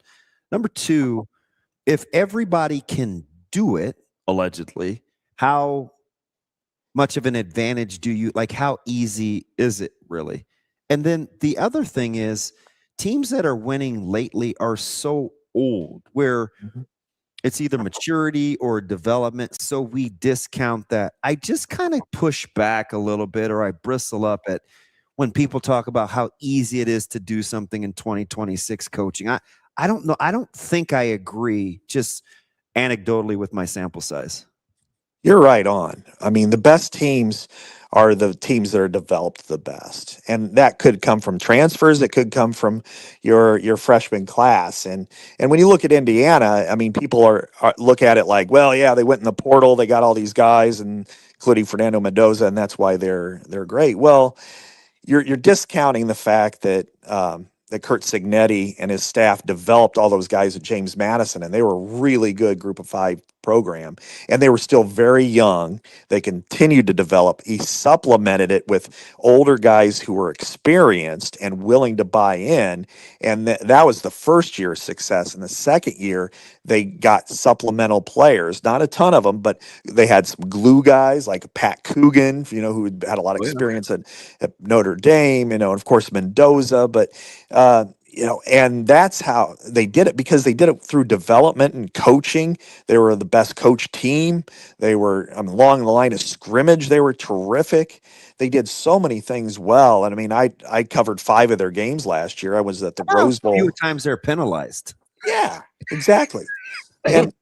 And Iowa's in the same boat. Iowa's in a better spot today than I think even 5 years ago, because they have the lowest attrition. They had 8 players leave through the portal this year. All 7 of their draft picks, which is the highest for them in the modern era, were home developed guys. They weren't transfers. And then they had 6 other guys sign free agent deals. You look at the consistency and the development and the way that they coach these players. And I think that's the thing that gets missed a lot is, players who transfer. Yeah, there are some that want the bag, of course, but I think a lot of them understand it after year 3. And if they're having some success, coach me up to get me to the league. Show me how to get there. And if you're a good developer, and if you could get your team to buy in, that takes you a lot farther than going out and getting the best 15 guys talent-wise you can do, because we know that always talent doesn't win out. There's so much more into football than that, and so yeah, I think it's easier to supplement your team in this era, no question. But I think it can be more difficult to build a cohesive team that it's 3rd and 4 in the 4th quarter, and is your team going to get a stop versus is your team going to jump off sides, or is your team going to get a holding call on either side of the ball? That to me is where the coaching steps in, and that's what's to me is probably more challenging in this era. It's just fascinating to hear guys like Kirby Smart, who's been saying this. This isn't, I mean, it's kind of new, but for a quality of program like that, saying that's not what they want to be about. Yeah. Right. And he's kind of been the first one trumpeting it. Like, listen, man, I'd love to have some 3-year guys, right? Like if you're looking for money, this is the wrong program. You want to get developed and have a chance to win a lot of games and play in the NFL. Like this is he's saying that out loud, almost to detour the bounty hunter mentality. Now we'll see if it works, right? There's a ton of pressure, and they win a ton of games, but I don't think there's anything easy about coaching in this era. Yeah. Especially because you do have to deal with agents. You have to deal with money expectations and the egos. Program. Yeah, right. Looking at you, Damon Williams. Right? Like, Yeah. how much do you really are you going to buy in when it's nut cutting time? Mm-hmm. Exactly. Because as you know, Damon, I mean, the amount of work that these players put in, and the coaches too, is so far beyond what the public sees. I mean, whether it's weight room sessions Yeah. 6 a.m. in February, the surgeries, the hot mornings in June and July. It's a brotherhood and it's a bond. And how much are you a mercenary? Are you in it for yourself, or are you in it for your teammates? And as we know, when we get into November and it's a close game and it's cold and you're hurting bad, how much are you going to put forth that final effort? And a lot of it's not just because of you, it's because of the love of your brother, and it's the love of your coaches, and it's everything. It's, intrinsic to your motivation. And in this era, you've got to look at character, and that's the hardest thing to determine when the transfer portal opens on January 2nd. You need to get somebody at that position, and you don't have a lot of time to investigate him. That's Scott Dochterman from The Athletic. Scott, great stuff. We really appreciate it. We'll talk again soon. Thanks, Okay. Doc. Thanks for having me. Appreciate you guys. I think we confuse ease with variance. Or variance or opportunity. Opportunity, yeah. Like there's I think it's a Game of Thrones thing. Chaos is a ladder, right? There's opportunities to climb, but you need to hang around. it might be harder to survive. You know what I mean? Like Just talking Game of Thrones yesterday at lunch. I was like, huh? yeah, you might have a chance to climb, but everybody's trying to kill you while you're doing it. So good luck. Like that's what we confuse is opportunity, like access to ease. That's not the same thing. Correct. We've got Mike Sautter coming up next year on Hurrdat Sports Live.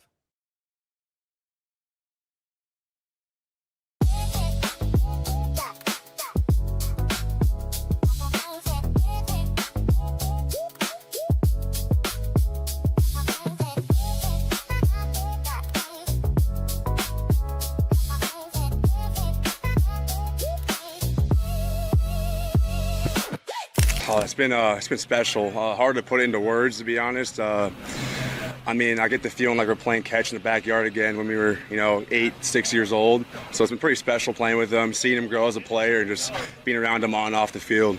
Yeah, so I kind of had an issue with moving too fast and almost balking at times, and he'll look at me and just kind of calm down a little bit. And seeing it from him especially makes me kind of calm down. It's like, all right, just another day with my little brother playing catch in the yard.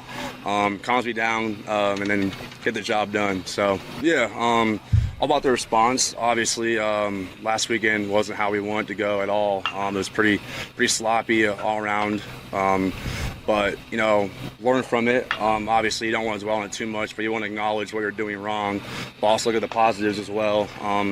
And so we kind of did that. After a day or two, kind of brushed it off, and looking forward to playing Iowa this weekend.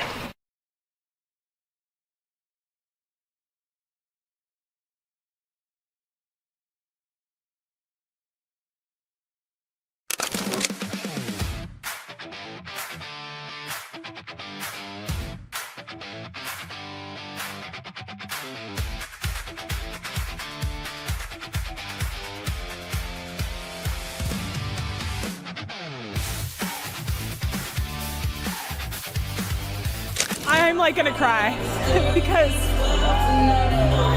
being a mom is the biggest joy, and so winning like that, and I sprinted over to give my son a hug. First celebrated with the team, of course, but then I'm sprinting to go give my little boy a hug, and he's here, and it's so special. I'm so grateful that I get to do both. I have such a supportive husband that allows me to do that, and supportive family, and I have the two best jobs. I love being a mom. I love playing volleyball. I'm just really grateful.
You're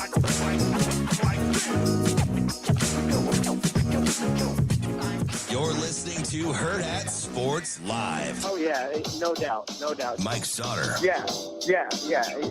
Mike Sautter. Oh, man, you're going to put me on the spot. Mike Sautter. Welcome back, Hurrdat Sports Live, presented by NextGen Male Medical. That's DB. I'm Ravi Lulla here at Hurrdat Sports HQ. We are joined now by Mike Sautter from Hurrdat Sports and NAB Preps. What's up, Mike? How we doing? Oh, I'm good. How are you guys doing? What up, Jerome? How we doing? Been in bracket hell for the last, feel like 24 hours. You saw what we were talking about, 7-on-7? Yeah, I put the bracket together, and then I'm just trying to plan ahead for state soccer and who's going to play who, because the official brackets aren't out until everybody in A and B plays, and there's games, district finals tomorrow. So I literally have chicken scratched like a bracket of who's going to play in Class A because I have all that. Hey, what have you officially chicken scratched? I did. So I did. I do believe that. How about this for Class A boys state soccer first round matchup? Creighton Prep, Omaha West Side. Yeah, that West Side Central match was spectacular. I didn't realize how athletic Central was. Yeah, they've had a great year. That was a big, explosive soccer team. Yeah, Central, like they beat South a few weeks ago in the regular season, and that was like, okay, like they're gonna be for real here. So, my man, take his shirt off. I was like, you're playing the wrong sport, Chief. Yeah. So it looks like this is my rough estimate. It's gonna be Papio South, obviously, is the 1. Lincoln East will be the 8, Prep the 2, West Side the 7, then Southeast the 3 because they'll get the wild card, and then Omaha South will be the 6, and then Lincoln Southwest, Elkhorn South on the opposite end of that. So that's your scratch? I think that's gonna be what happens. No, I know. I'm just saying I just wrote it out. Just so, yeah. Okay. And then sounds yeah, really accurate. You can find the wild card points, and they're updated daily, multiple times a day, so it's not really hard. Whoever does that, bless their heart too, because I can't tell you how often we click refresh sometimes in football. Yeah, and then it's great now where it's just kind of automated, and then it tells you the last time it was updated, literally the date and time and all that stuff. So that's great. So girls is interesting though in Class A because Southwest is the clear favorite. They'll get Lincoln East first round, and then opposite them is Kearney at the 2, with Marion on that side as the 3, and then Millard South will play Kearney, and Southeast I think will play Marion. Then you have Bellevue West, Elkhorn South in the 4-5 matchup, and Bellevue West Southwest could be a lot of goals scored in that one because they have really good forwards. So yeah, Mike, when you're yeah, be my favorite. I just love how we is that your period? Sure. Yeah. So yeah. I just love how we can get daily updates on Nebraska high school sports wildcard rankings, but the NCAA can't give me daily updates on college baseball RPI. That's really, really cool. Anyway, that has nothing to do with it's funny. You.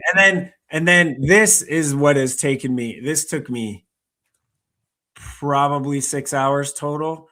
This is the handwritten 7-on-7 tournament bracket that I had to use a pencil and erase and move around and whatever. So working on all of that after I did all the pools and stuff, and then I'm going to put it all on the Google Doc that I'm going to send out to everybody that's playing in it, all 20 teams that are participating this year, which is great. So yeah. Did a lot. How I know you've like want to seed it and you like want a 1-4 and a 2-3 and you want balance and all of that. Mm-hmm. How much did you have to go back and revisit the May 1st roster? I did, but I didn't. I kind of know though. Like I don't report on the May 1 who's transferring and stuff because I think that's kind of dumb if you do that. That and talking about 7th grade track people. So I just not a fan of that. So anyway, I did when I seeded that, but I didn't. So yeah. Okay. Oh, I forgot that was the period. So yeah. So yeah. For like 7-on-7, when people see the pools, I try to make them as even as possible. I did have specific requests for people like there's people that are going to play baseball and whatever, have baseball games that night, especially the teams from Iowa that are participating. So I had to put them first or like early in the day. So I had to accommodate some of those specific requests. So some of that, some of the pool play games and pools are in that, there's a why behind the pools that I put together. What's the field looking like this year? Oh, let's see. Well, we have, I'm going to pull it up here while I'm sitting here. Like Bellevue West, Lewis Central, Omaha Central, Plattsmouth, Omaha West Side, Lincoln Southeast, Millard West, Trainer, Iowa, Millard South, Bennington, Bergen, Lincoln Northeast, Millard North, Lakeview, Scott, Platteview, and then Omaha North, Norris, Fort Calhoun, and Omaha Burke. Okay. Let me ask you something, Jerome. What day overlaps with Battle of the Boneyard? It doesn't. You're good, right? Yeah, 18th and 19th is my tournament. Battle of the Boneyard is on the 20th, on the Saturday. Okay. So mine is always every year. It's the third week of June. Yeah, it's the third week of June, and it's always that Thursday, Friday. I like to keep that weekend open so kids can go visit campuses and take visits and do stuff because I know June's important for that, or go to camps and do all those things. So I keep that Saturday open. Also, I had coach feedback in the past that, hey, like, high school coaches don't get a lot of Saturdays off, specifically, in June, and there's weddings and all of that stuff. So that's why I kind of keep that. Cool. That weekend I have a ding dong that was like, hey, do you know our game's gonna be early because I'll be in Lincoln listen, don't you start. You're playing with us, and whatever happens after that is extra. Okay. Yeah. Extra. Well, you got to start on a guy like that, huh? So you got to worry about none of that. So No, we're good. He will send his regards. He's gonna be like, "That's what's up, Sautter." It's like, no, man, it's not for you. You built it for years, okay? Yeah, it's been that way for a long time. So I'm excited about it. It should be fun.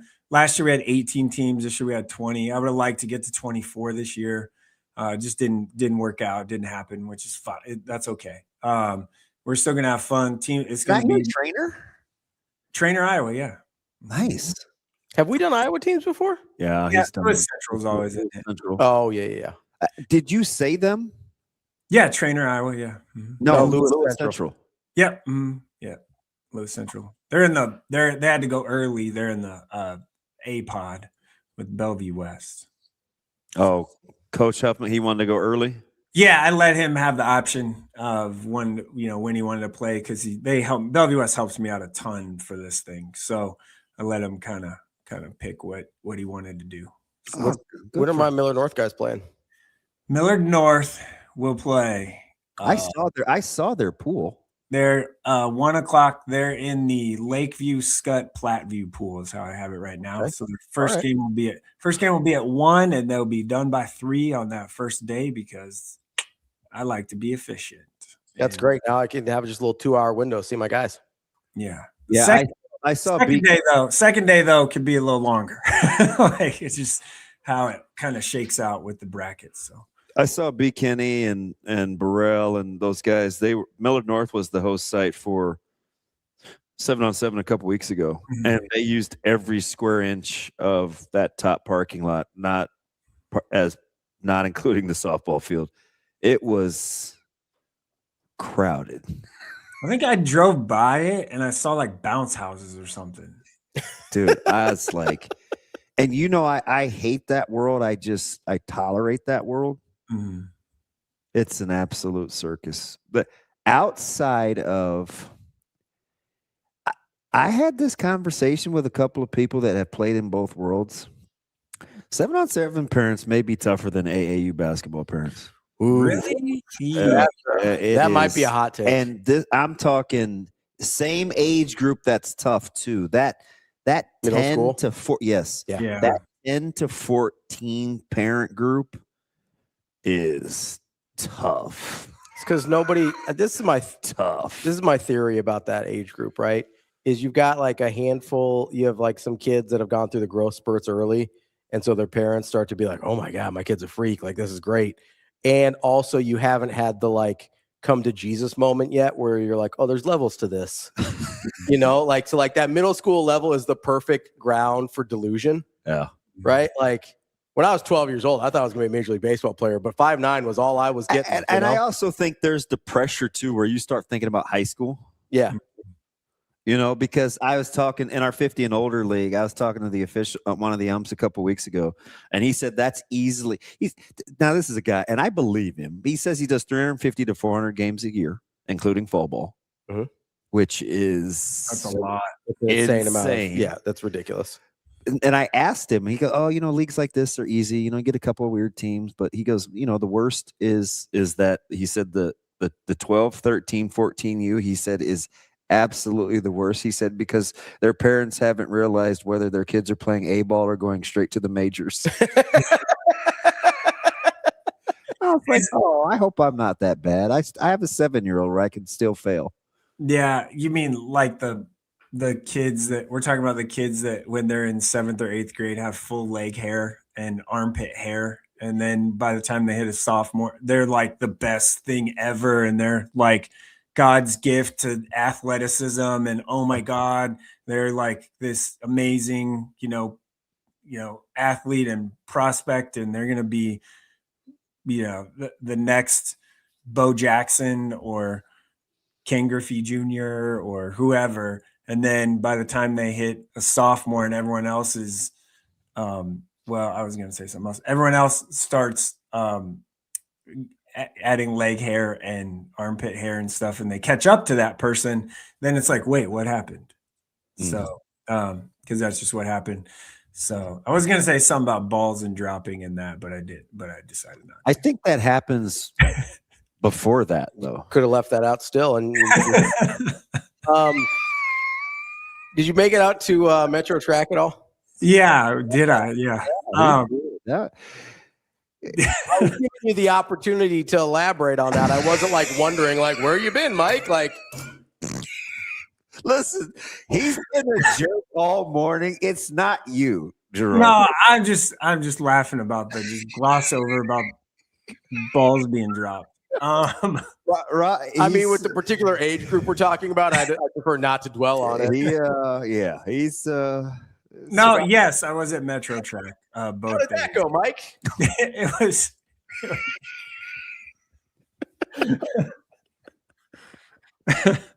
I heard Maurice Purify can jump really far.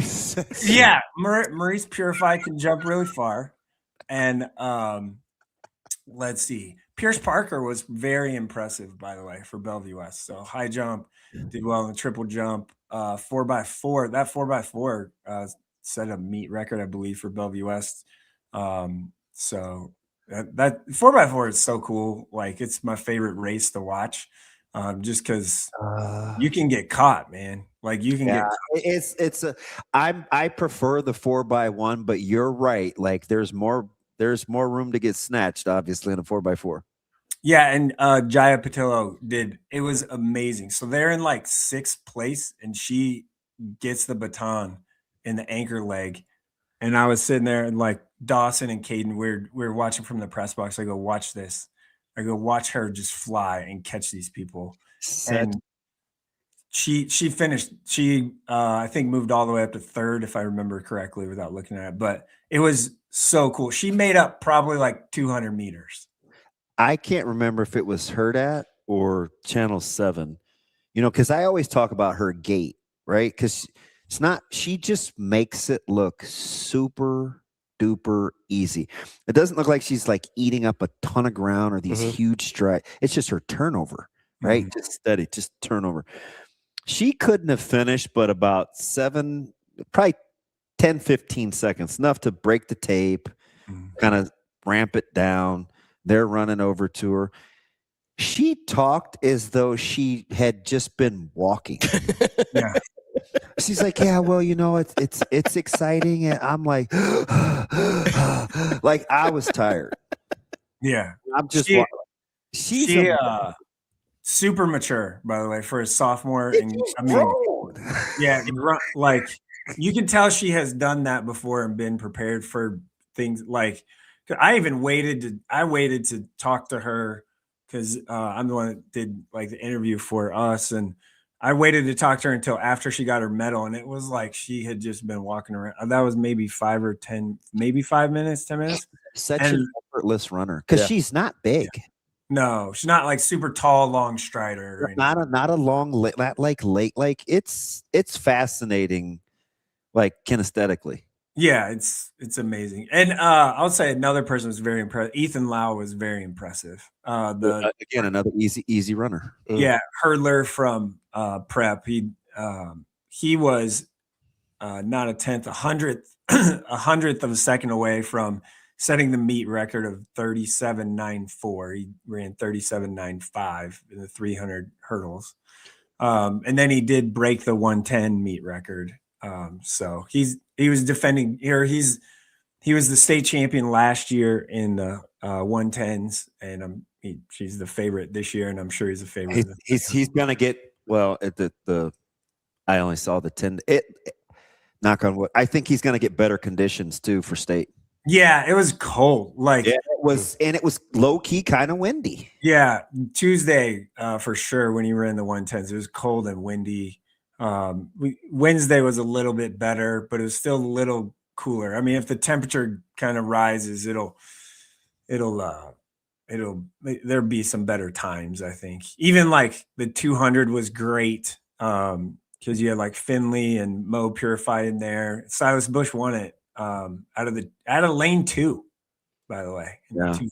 So that's hard to do. The cool thing about Mo, even tripling, 47, which I mean, he's trying to run down a monster at Bell West, but I would say just short of Parker, right? Yeah. Well, and Parker was just short of him in long jump. Yeah. Like they're kind of facing each other. They're like, that's going to be a thing heading in the state. But Mo's long speed and his long power is so deceptive. But when you look at his numbers, you're like, oh yeah, that makes sense. When you watch him, you don't really get that. No, it's not. Now he's an easy, leggy runner. Yeah, it's not. I was gonna say it's effortless. It looks kind of effortless, right? Him and Pierce Parker are like the tallest, lankiest drinks of water that there is, man. Yeah. They're like lanky, long. They just look like track athletes, right? Yeah. Like they just are long like that. And I'll say this about Mo, like, hey. Yeah, Nebraska like had a spot for him late there, and Damon, obviously, you'd know more than this, but his track time certainly helped get that done. Oh yeah, they were watching it all like, and then they were pitting it against his weight and like how he likes to lift weights, and they had watched that a while. They do their due diligence. People that don't want to go out for track, man. Like it'll help you. Like it'll help you, especially if you drop some good times. So under 22 and a 200 is pretty good. So and you're going 24 plus, like right. That's elite athlete territory. Right. That's phenomenal. So he obviously like great kid too, right? Like he's like humble and just kind of takes care of his business, and he doesn't get wrapped up in all the other, stuff really at all.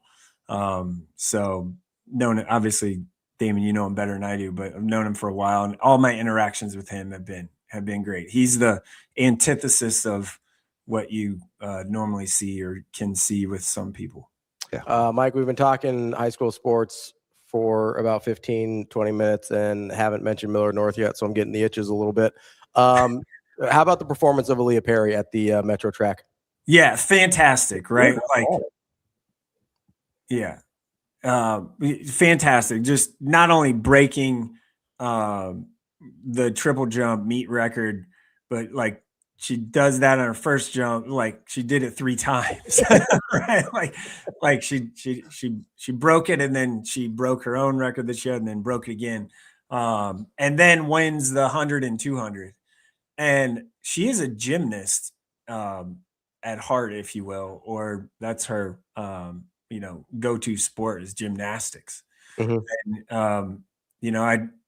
I was thinking to myself, I'm like, man, Coach Burrell got her to go out for track. Had to have talked her into go out for track. and then I talked to him, and he goes, yeah, like I'm like, yeah, that's good. And he said, like, he told me he's never been around an athlete that has more just mental capacity, mental toughness, all of that than her.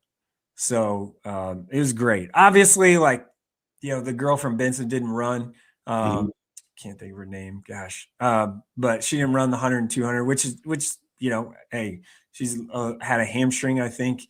So she didn't run at the Metro meet, which, sets up something if she's fully healthy or healthy enough for, districts or state. It'll be pretty interesting with those two maybe going at each other. But it was really impressive just to not only just the triple jump thing, but then to back that up with a 100 and 200 win is pretty good.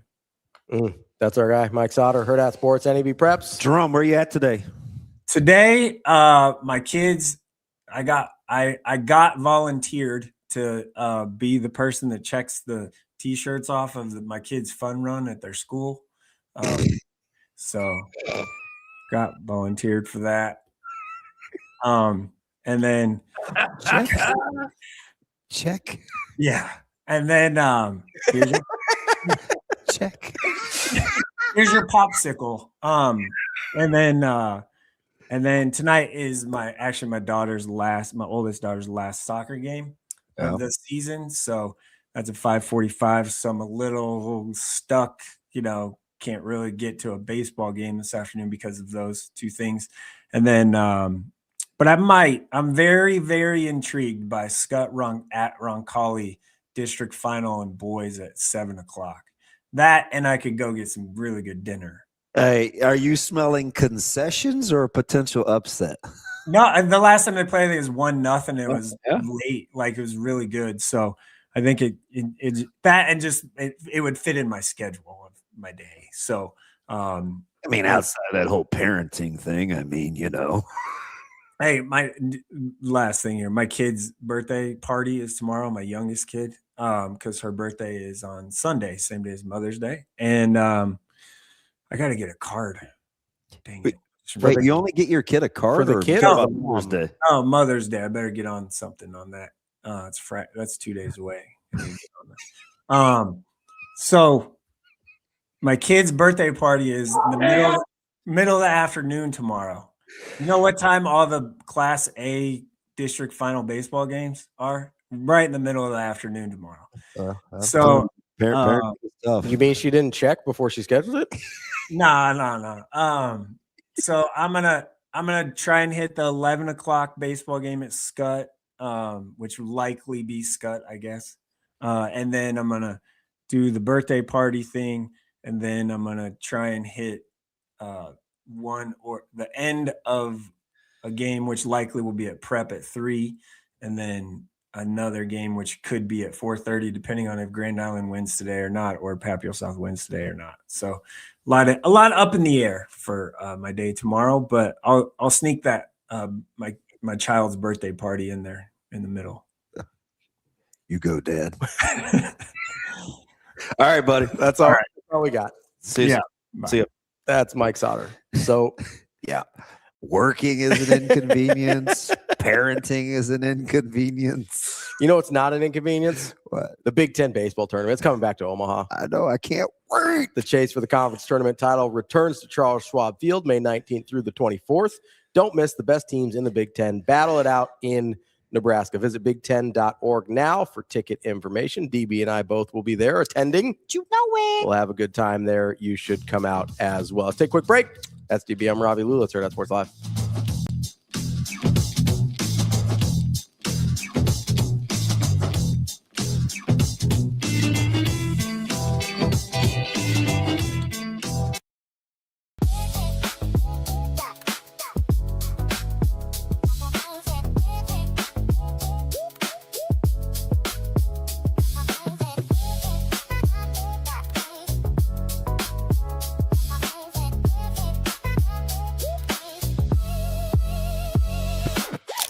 Congratulations into the state tournament, third straight time for Gretna East. You were the difference maker, the added time. Can you walk us through a little bit of what was going through your head before you lined up that free kick? I just knew we had to get one. Time was running out, so I knew I had to bury it, and that anger really got me going and to get the power behind it. And then I buried it and got it. Was it anger from frustration, how the game had went, or where did that come from? It was anger from just not playing to what I think our standard was, but once we finally got our composure down, that's when I was ready to take it and score. Your coach and Gianna had talked about how this team has been battle-tested. You've played so many tough teams. For sure. How did that get you through the second half? It really prepared us for anything that we can go through over times. So we really pushed ourselves and got the job done. How sweet is it to get back to the state tournament for you for the second time and third straight time for the program? It's amazing. So happy to be a part of it.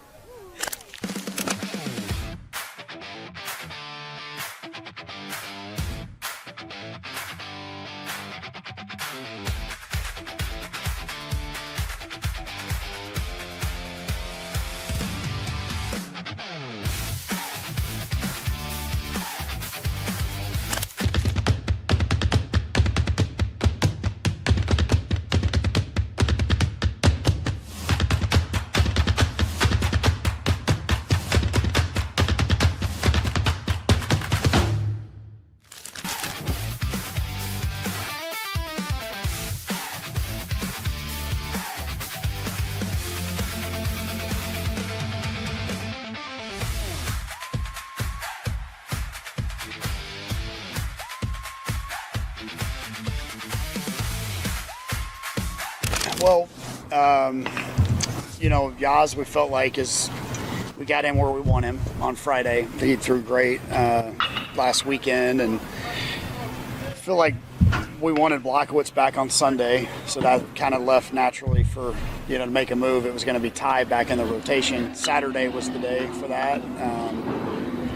So that's just kind of how we got to that. And Katsky obviously has had a rough go of it here the last three outings, 2 on Friday, 1 on Sunday, and felt like it was a reset for him to come out of the pen and see how we can use him, because he has been good out of the bullpen as well. And I know Ty has too, but now we're asking him to affect less games per week coming up. We have 1 midweek left, but none this week, so there's not 3 games that he can impact.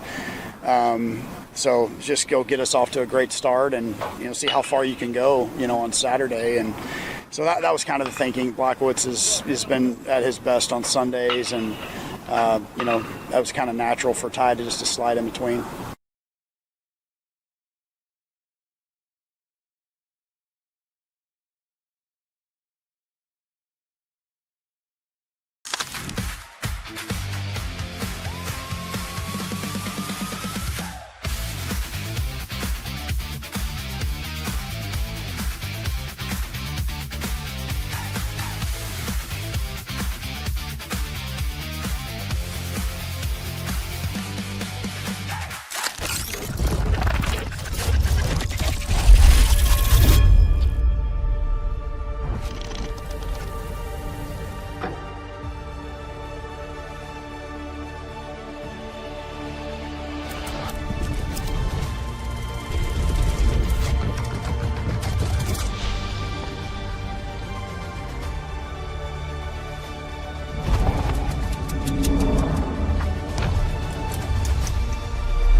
You're listening to Hurrdat Sports Live. Welcome back, Hurrdat Sports Live. That's DB. I'm Ravi Lulla here at Hurrdat Sports HQ, reminding you to give our friends over at NextGen Male Medical a call. We were talking about the allergy shots earlier, which I didn't know they had, so I'm excited to go get those tried out. I'm also excited about you need to be captivated and read the board like I do. I do read the board. It used to have they changed it recently, like within like last couple months. Last month. Yeah, last month. So I got to go back because they have the new stuff in, like Tessmorlin and who? I heard it was Sarah's cousin. Sarah's cousin, yeah. Tess. The Moreland family is one of my favorite families. And the allergy shots are new. It's in the very bottom right-hand corner. Yeah, they got they as I said yesterday, they got some new peptides coming in that I'm excited to try out. We're gonna guinea pig this thing a little bit, see what's going on. My eye was so leaky, and I was like, "Oh, look, allergy shots." Now, apparently, the leader of the clan back there did not know of the pack that there were allergy shots. Yeah, he must never have had allergies. How are you in that good? Like, no allergies? I don't know. Maybe he's just from. He goes, "A what?" I think that's made. And I was like, "No, it's a neutron. thing. That's a real thing." Yeah, it's been a thing for years. You're exactly right. You used to have to go like an allergist to go get them, but like now they kind of make them a little more readily He just available. must be in perfect health. I mean, I grew up in a place with no trees, so that's probably it. That probably actually does help. That actually probably does help. Yeah. That is all they can do for you over it. And maybe. Although he's dealing with an injury, he might need some of that BPC 157. What happened?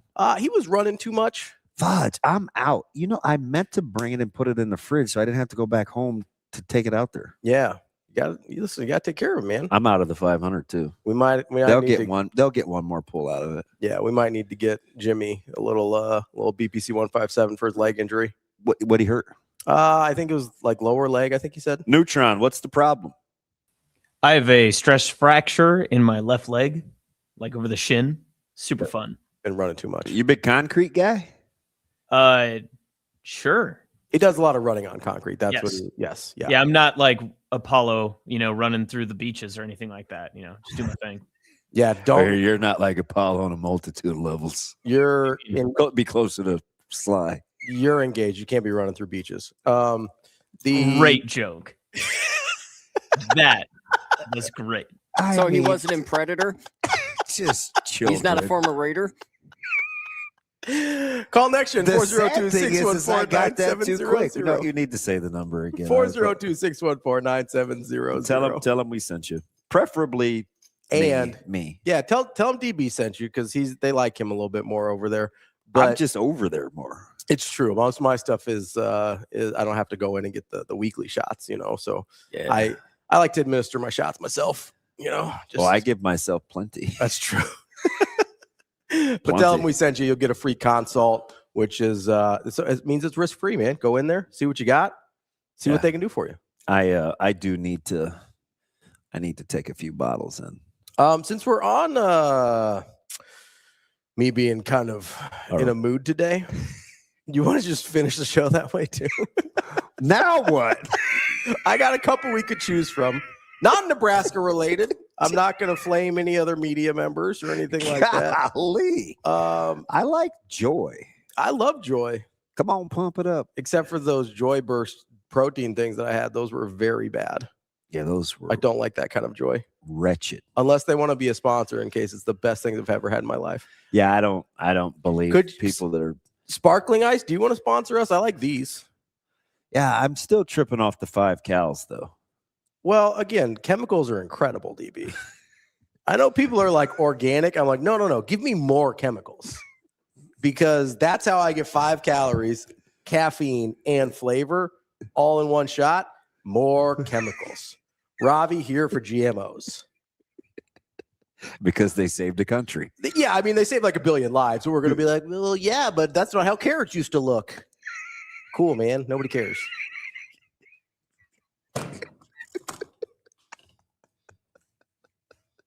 Also, everything is made of chemicals. So. That's my point. I had this conversation with Kenny the other day. He said, cool, man. Nobody cares. Like, it's like, well, carrots are actually more of a yellow color naturally. Cool. Who cares, man? Carrots taste good? Yeah, let's do it. I can get 5 calories out of an energy drink and get caffeine and flavor and whatever, I'm in. We will embrace it. Aspartame is my favorite chemical in the world. I love it.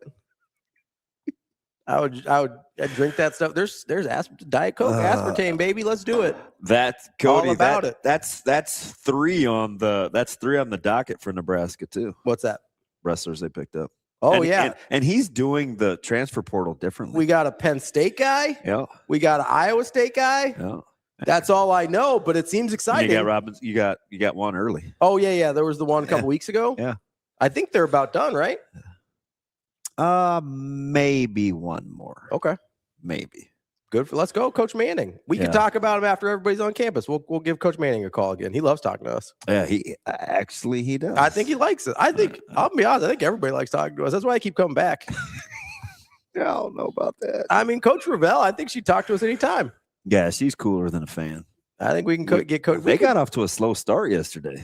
Yeah, and they also had a little bit of. I was watching late. They had a little bit of stress in the top of the 5th there, where I was like, "Well, this is a little dicey." Yeah. So even when they were running through Penn State, like they were coming from behind, like they would have these big monster innings late against Penn State. Yeah. So I kind of just wondered, and of course, Jess shut me down. She's like, "Been handling pressure all year." That's what she really wanted to say. She gave a very professional answer, but what she wanted to say was, "What do you mean? How are they handling the pressure? They've embraced it all year. Like, this isn't new. Like, why are you asking me that?" My point was, what? I just know how she took. Like, that's what she wanted to say. That's the translator. Yeah, she just didn't want to slit my throat. Yeah. But the point of my question was, I was like, "Well, it's closer now. Like, it's different, right? We knew we wanted to play for a national title for a year. Yeah. But the closer it got, it's like, all right, we're here." I feel like there's 2 ways teams kind of handle that, right? When you've got, whether it's like Nebraska volleyball or Nebraska softball or back in the day, Nebraska football, I think there are like some teams, we sort of saw it with Penn State football this last year, right? When the goal is at the end and you literally have nothing to gain, only lose before that, you either stay super dialed and just run through people, or you get out in front of your skis and you end up like Penn State, right? Like we saw at the end of the year, or Clemson. Penn State played Indiana closer than everyone. Indiana needed a miracle, a literal, actual miracle to win that game. Mike and the Mechanics, right? Like, love that song. But is that right? Yeah, Shane? All I Need Is a Miracle. That's correct. It's one of my favorite songs. So like I know you usually defer to Shane, but I know that one. But you're okay. Indiana needed a miracle to beat Penn State and then just ran roughshod over everybody else. So let's not pretend like Penn State wasn't capable, right? They got into the problem of the only thing they could actually win. It didn't happen until they had to do the right thing for 12 games, and they couldn't do it, right? The difference is, like, so teams either do that and they fall off and they don't meet expectations. Clemson's a great example, right? Only thing they could win was at the end of the year, but you have to do all the winning before that. Nebraska football back in the day, great example of being able to stay dialed. Nebraska softball this year, great example of being able to stay dialed. But it's not a given. That's the point, right? Like there is a world in which it gets you. And so now that you are to the point, and we saw this with Nebraska volleyball last year, now that you are to the point where it's time that you actually can win something, you have to kind of ratchet that up to another level, because what it took to get there is not what it's going to take to get where you want to go. Yeah. And I think I thought it was a good question. I did personally. Also, like postseason baseball and softball is just different. The entire season is different structurally than what happens in the postseason, right? Like in terms of how you play teams, the number of times you play teams. Yeah, I think kind of what she was saying to me, and maybe she wasn't going to make fun of me. I just assumed that. I think to her point in the response, it was they've known they've long accepted this, and I think we just have games where, hey, when you put bat to ball, it's not always going to look sharp. Yeah. And you're going to have some of these moments. And that's why I think she kind of wove in the Oklahoma thing. So, I mean, I understood it. Yeah. I just was like, I bet she's thinking I might be the biggest dummy in America for not understanding pressure. Can I ask you a question you probably are going to hate? You do it every day. I think it's a valid question, but I know the way you think is you probably don't operate this way. So try and think like a fan for a second. Like I know it's hard, but like try and think like a fan for a second. Okay. We talk about puck luck a little bit in hockey, right? And I know you don't like it. But is it hockey or baseball and softball that you think has the greatest luck or things out of your control in terms of whether you win or lose? Because, I mean, we've all seen games where people are just hitting absolute BBs and it's just right at a guy every time. I'm going to say hockey. Okay. Do you understand what I mean with the question, though? Absolutely. It's a fantastic comparison. Because they're very different, but I think there's a lot of because there are bad luck. Did you see the Reds lose? Not yesterday, but 2 nights ago. Super bad hop on Ellie De La Cruz. Yeah, it's just and it was probably somebody and that just stepped extras, and the top spin, and he kind of like and it was in the 10th inning, and it's like ball game. Yeah, right. So and that's it. And that's just it. You know, they're duck snorts and bloop singles and but and then you can hit absolute piss rockets right at people and you get nothing for it. And it looks the same as a weak round out. Like, well, how about the misplayed puck on the shorty yesterday for the Flyers? Like on the shorty. That was it's unfortunate. Yeah. You know what I mean? And then they come back a couple of minutes later and hit the post. Mm-hmm. Right? It's like ding. So I'm gonna say hockey. Okay. But it's close. Because we had this conversation a long time, probably at least a year ago, when we were talking about pitchers tell you all the time they make good pitches and guys just hit them. Yeah. Or they nub one and it ends up over the second baseman's head or whatever. A slight advantage hockey. Because we talked about this a while ago with kind of the one guy in a team sport that had the most outsized impact on winning and losing. And I think we landed on goalies and pitchers sort of being the two like finalists almost, right? Like goalies, you can win an entire series, an entire playoffs, an entire championship just because your goalie got hot, right? Yeah. Like that happens. Pitchers less so because you don't see him every day. But if a dude is just mowing people down, like that can change the entire, like we saw it with like the 0-1 Diamondbacks, right? Yeah. Like Randy Johnson pitches 4 times in a series, and you're just like, and I know Kurt Schilling was really good too, but like Randy Johnson pitches 4 times in a series, also comes in relief, and it's like, well, I don't really know what to do with that. Yeah, I don't have a lot of options here. Yeah, and that's when you've got Byung-Hun Kim giving up. How about when the Marlins caught a heater with Willis, with Josh Beckett, with Beckett, Willis, and AJ Burnett. Yeah, which AJ Burnett hasn't thrown 3 consecutive strikes in his life. And just in one postseason. But remember, right? Well, like when he was on, I used to see, his stuff was filthy. It was amazing. He just had no control. It just was like, but when he got touched, it would like leave the yard. It would leave the yard, and he walked a ton of guys. So it was always a 3-run homer. That Marlins team won a title. Yeah. And it's because Josh Beckett was mostly Josh Beckett by that point. Because I think Willis had started a little shaky in the playoffs. All I know if is I remember right. That wasn't the Beckett that we got, but it's fine. Wasn't the Beckett that I got either. At least I squeezed a title out of mine. Yeah. We did not. You know, it's hard to. That was the Hanley Ramirez trade. I was upset about that one for a while, but then then Hanley Ramirez got on the Miguel Cabrera diet and decided to eat himself out of being on the good side of the infield. So were you pleased that Pablo Sandoval never really worked out? Or yes, I was thrilled. I was. Is that what started your Vlad Guerrero heavy like? No, I've never liked. I never liked Pablo Sandoval. The fact that the Red Sox spent the money on him that they did drove me crazy.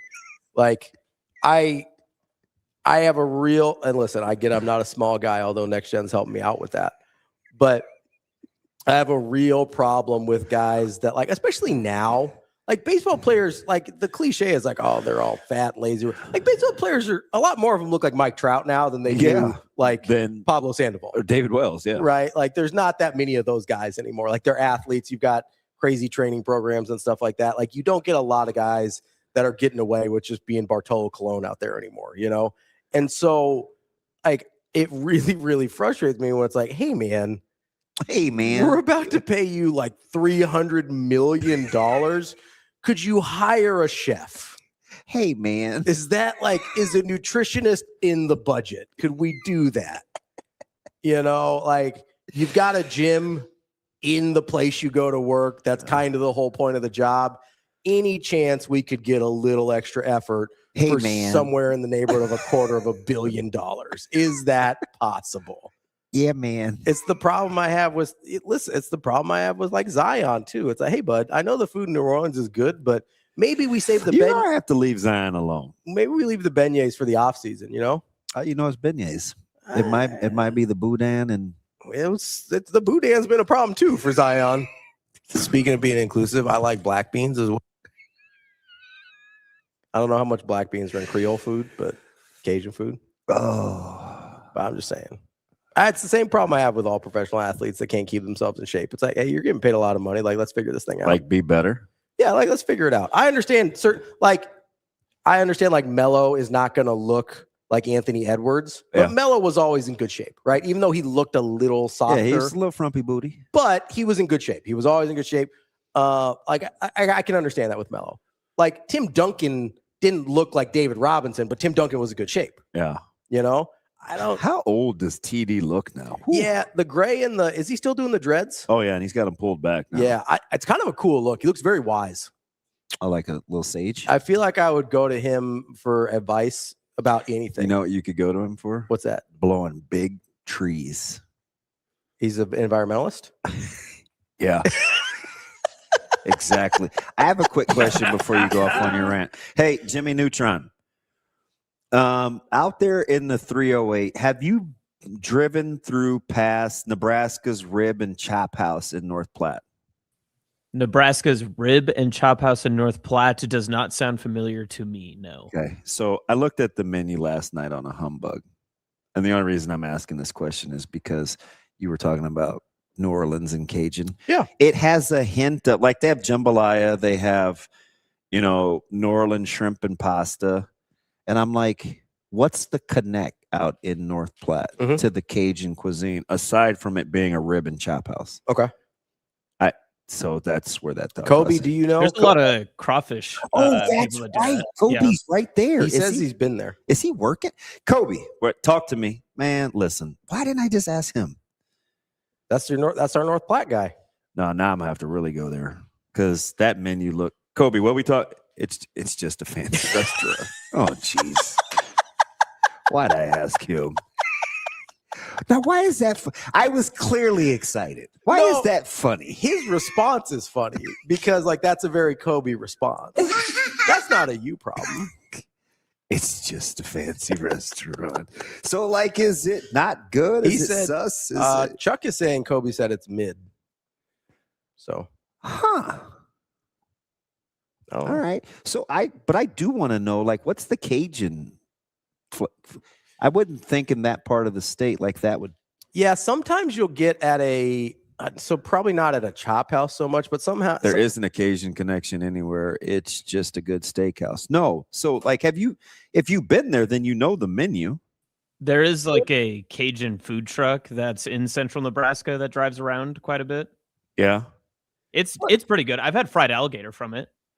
So that was the conversation starter. Fried alligator? Yes. It's a little gamey for me. Dude, it was fine. We had that at Fountain Blue at the bowl. An alligator po' boy hits.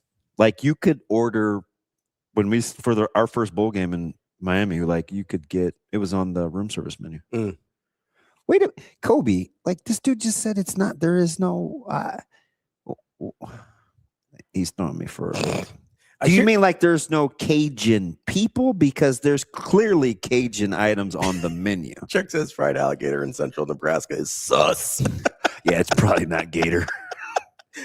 Although you get mad because you're like, TV, you know there's planes. I was like, yeah, I get you can fly in fresh.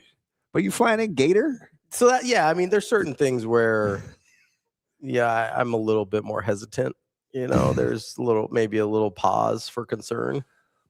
Yeah, like it's got He said the Cajun food. I have to be careful. I can't read what he says. Kenny fast. says Cape Girardeau, Missouri has the best Cajun restaurant I've been to. Yeah, look at how it's spelled though, Kenny. Like they should have Cajun. It has some. It has some. It's got some roots. Creole influence. Yeah, it's got some roots there. Like I mean, fried green tomatoes. They have boudin balls. Like the Chop House in North Platte has boudin balls. Yeah, which is unusual for a steakhouse. They have gumbo. Also unusual, right? Like usually you have to have usually you go to like a Cajun restaurant for that. Yeah. I understand what you're saying. It's not normal for a steakhouse or a chop house. So to why have. you just let him clown me and get away with it? I wasn't clowning. I thought it was funny because that's a very Kobe No, thing to but say. after that, he said there is no Cajun connection. It's just a fancy restaurant. Well, I'm just confused about what he's doing. I think he's just messing with me. He likes the Cajun food truck though. Hey, apparently. he said it's flipping bomb. That's not what he said. What did he really say? He said it's bomb. Kobe said they're just trying to be different. I think he means there's no like Cajun influence necessarily. They're just trying to be different. I thought maybe they got confused because like New Orleans shrimp and garlic pasta, pastelaya, like it's all over the place. Chuck, I think that place closed, didn't it? In Exarban? What place? I think. I don't know. Let me scroll. Yeah, it's no, it's open. Is it still open? Yeah, it's fire. I thought for some reason I thought it closed. That's good. It's positive that it didn't close. No, that support local. It's fire. I thought people go for like frou drinks. I'm like, huh? So I thought, what? They do have good drinks there. What? Like, no, just food. Tequila. Why would you water down good tequila? Or yes. Why would you fruit down good vodka?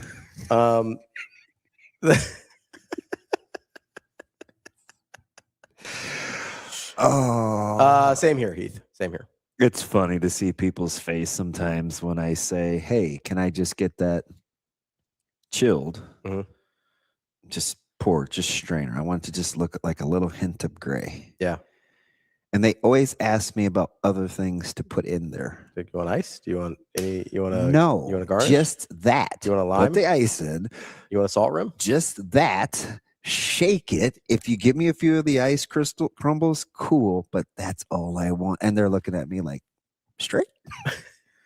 Don't judge. Just pour it. And then pour another one. I don't know. Here goes Kobe. To be fair, I don't know that I've ever met a Cajun person. Again, something that shouldn't be that funny, but I give him a voice that I have never heard. And it sounds funny. Chuck says, Kobe, I was told North Platte's the Cajun capital of the Midwest. Like with his delivery, you have to have a voice you put together. Oh, I attribute voices to almost everybody in the chat. That's why sometimes I go into character. Like, that normally wouldn't be that funny. Funky, I don't know if you're being serious or not. Do we ever know? I don't. I think he's being serious. I don't know, Kobe. My guess, I don't know. But his voice sometimes, like, I'm not even going to say it. Sometimes when my eyes are closed and I may be breathing heavy, we've had a reoccurring thing, not reoccurring, but like he was mad over how we did a recruiting special, but it wasn't even for Nebraska. It was for like a made up school. So he's talking to me in my sleep, in my dream. And maybe that's where I got it from. I believed you, Jibs. I believed you. You look exactly like the profile pic. Did you read Wyatt's? Oh, God. I'm scared to read just my...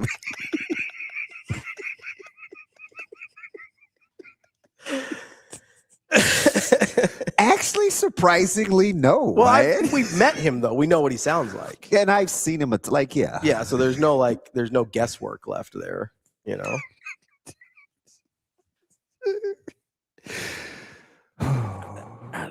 I think that's easier than fine, go off. That show's over. It's 9:59. Is it? Yeah. So blame Zion Williamson because the Cajun thing got me thinking about this place. This is your fault, though. You brought up Pablo Sandoval. You know I can't stop that. I don't. You got to get over the heavy person shaming. I'm not heavy person shaming. I'm saying if I'm going to make an investment into an athlete, like I'm probably going to pick somebody that likes the gym a little bit more than the buffet. You know what I mean? Can you guys react to a tweet really quick I just saw? Oh, no. Oh, no. Yeah, go ahead. This is a real tweet. Okay. I can't see it yet. It's on the screen. Hey, Ravi, for the podcast listeners, can you read out what this Yeah, says? I would love to. So the official KFC account is verified with a gold check mark at KFC. Says, and I don't know, is there context? Does that means no condiments? Is there? No, this. Wow. Yes, I think it does actually. Is there any it's not like a reply to something or anything? No, the reply to this tweet says there's 2 new sauces to try with your boneless bucket for $1. Okay. Oh, so they are talking about condiments. Yeah, it says KFC, the official account. This is them, not me. Says still raw dogging your tenders? ? I'll tell you. So we were talking about. I'm not really a dipper. Answer the question. Rico, this is not your time to talk. From a restaurant. Not your time to talk, Rico. Answer the question. Preference. I'm not a condiments guy.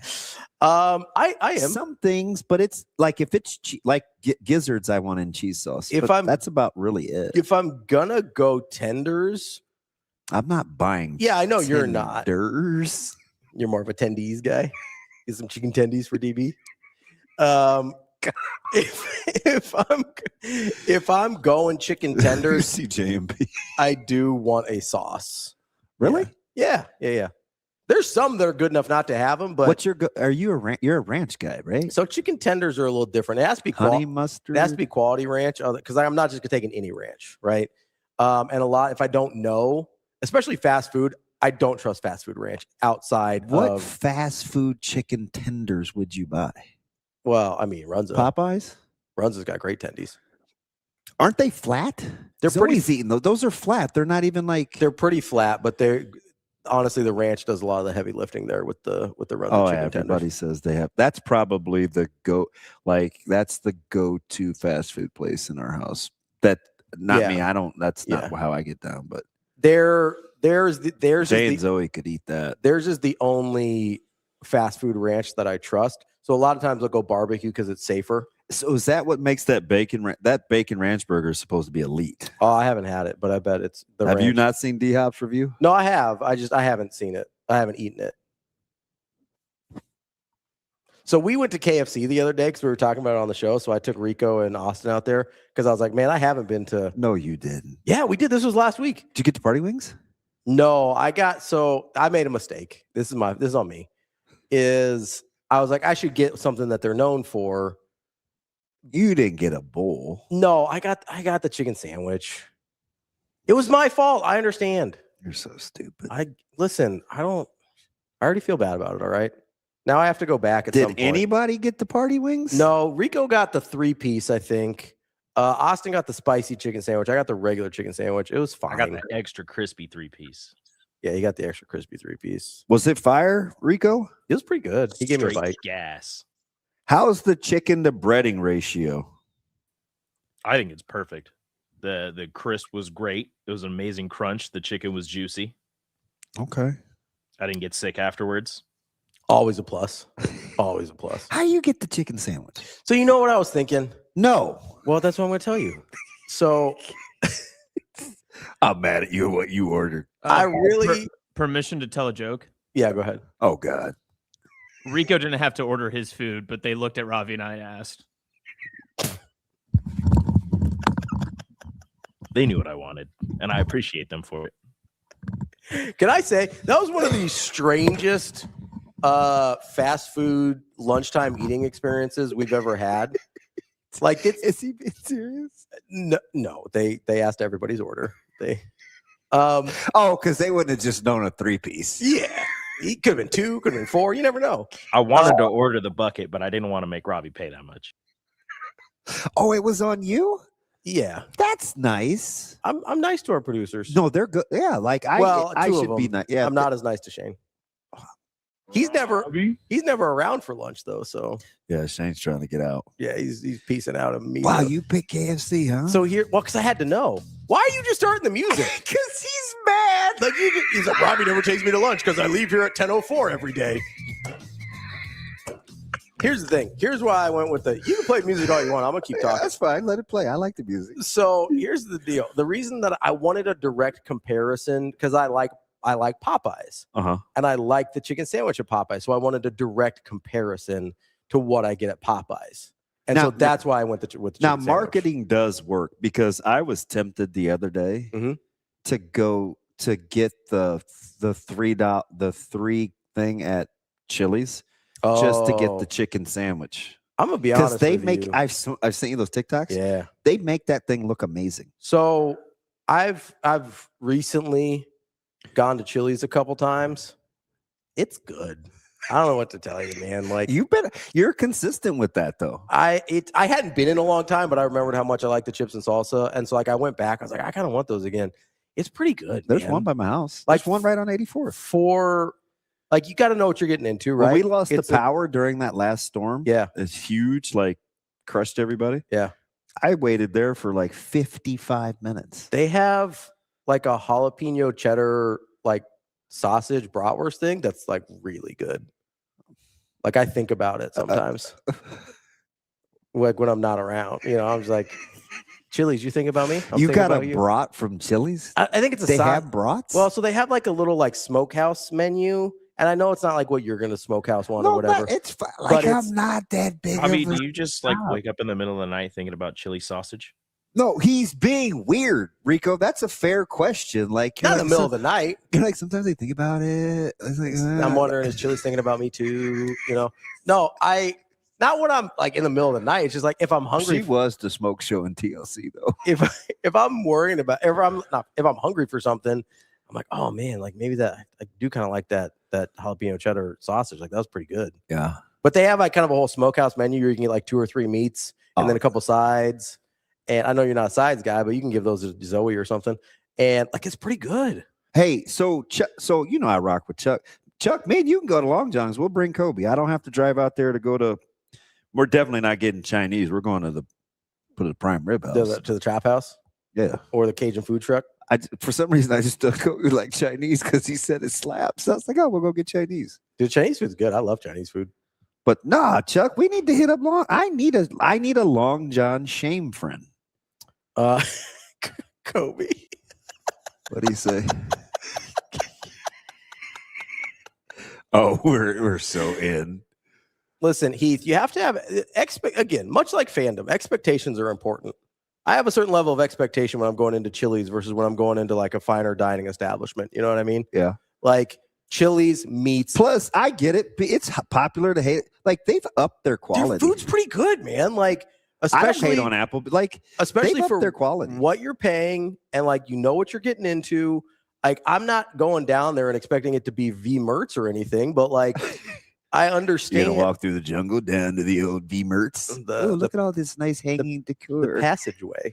Yeah, like I understand. Like we're not. That's a secret. We're not like rolling up to Boiler Room or something. Like it's Chili's. I get it. It's cool. And like, but again, much like fandom, expectations are important here. Chili's consistently meets or exceeds expectations. Chuck, consistently. One day when I'm feeling now, this is going to take me some courage because you guys made fun of me how I took so long to buy a sweet treat that I never even bought when the dude kicked me out of the gas station. But yeah, when I get up the courage and I just want a total meltdown day, we're going to have a meetup at Long John's. Let's do it. I'll eat there too. I'm dead serious. Dude, Heath, who do you think I go to Chili's with, man? You think I'm like soloing it at Chili's? Not to say that I haven't, but I go with her. I go with the chef. She's very much about be who you are. She loves Taco Bell. Taco Bell knows who they are. Zero pretension. They just know. We're Taco Bell. You're drunk. That's why you're here. Let's do it. You know? Chili's is the same way. Oh, you're amazing. Chili's is the same way. It's like, hey, we know what we are. We're like, this is a shameful thing for you, but we're going to lean into it. It's okay. At least he's consistent. He's closing how he started, pointing his finger. You guys. Chuck, Chili's the least shameful solo restaurant. The least shameful what? Solo. Solo restaurant. Solo? Oh no, I mean I've gone a lot of places to eat alone. It doesn't bother me I at all. used to only eat alone. Doesn't bother me. I've at gone all. to movies. Yeah, I like going to movies alone. I got no problems. After a certain amount of therapy, you like being by yourself. You know. Who you telling? That's what I mean. He was glad I made it through my last session. I'm proud of you. Good job. Hour 4. I even got. Oh, there you. Well, he owed you some from the walkout. Okay. All right, that's the show for the day. Shane, hit the music. Oh, my computer, I lost sound. So I was having a bad day. Like Daniel Powder. It is what it is. It's like, yeah, I don't think this is gonna work. It's like, say less. All right. Well, that's the show for today. That's TV. I'm Ravi Lulla. Go to Hurrdat Sports Bar. It's awesome. And you can watch games. There's a lot going on this weekend. And we'll be back on Monday. Shoot, Cope, I'll come out that way. I don't give a what. Like, Chuck, DM me about the about your tennis strings issue. I can help you out. Chuck, how come you can't DM me about going to Long John's? Well, I mean, those are different DMs. You got your area of expertise. I got mine. We just volunteered to DM you. Why you just want to DM me? I want to go eat. Well, I mean, Chuck, I don't want to disparage anybody. You can hit me in the DMs. I hate you. What'd I do? What do you mean? It's fine. Hubert Davis. What do you mean? Apparently the music doesn't work. Is that why you were trying to get the music in because you knew your computer was crashing or what? Yeah. Okay. Well, all right. That's the show for today. We'll be back on Monday. We'll also do film study on Monday. We don't have the whole crew. Some SDSU. Yeah, we don't have the whole crew today, and I have to get into the SDSU tape a little bit more. So, hey. What do you mean? That's the show for today. Kobe wants us. Hey, Kobe, you and me and Arby's. Let's go. Let's go to Arby's. Arby's is fire too. I will hear no Arby's slander. Yeah, I'm in. No, zero Arby's slander. Arby's is fire. Arby's brisket sandwich slaps. Yeah, I took Rico to Arby's the earlier. I told you that. Don't get the slow pork. He got the chopped brisket though. Yeah, that was pretty good. It's sneaky good. I don't know if it's chicken sandwich. I don't know if it's real meat or not, but it was good. And I don't care. As I mentioned, pro chemical. Don't complain. Go GMO. They've saved 1 billion lives. Literally. That's not an exaggeration. Why does that chicken look like a turkey? Don't worry. Feeds more people. Listen, poultry's poultry. You know Chicken sandwich. God, that grape looks like an apple. Apples. Listen, don't let the anti-GMO apples aren't supposed to look like that either. So. And oh my God, have you seen a tomato? What that's supposed to look like? Ravi. Apparently bananas used to have seeds. I don't know, man. It doesn't matter. Yeah, we'll do film study on Monday, and I assume we'll be back. Oh, there's the music. We got it. I was just stalling so Shane could get the music back up. What a week, man. I thought it was a great show. What a day. Looks like I've got some text messages to answer. My nose is still running. And what about the eyes? Are we still leaking? It's not good. Stop holding in sneezes. Don't do it. It's bad for you. I was going to say I grew up around trees, but I didn't want to hear numbnuts mouth. Also a big environmentalist. Good for you. You and Timmy Duncan. That's the show for today. We'll be back on Monday at Hurrdat Sports Live. See you. Have a good day. Love you.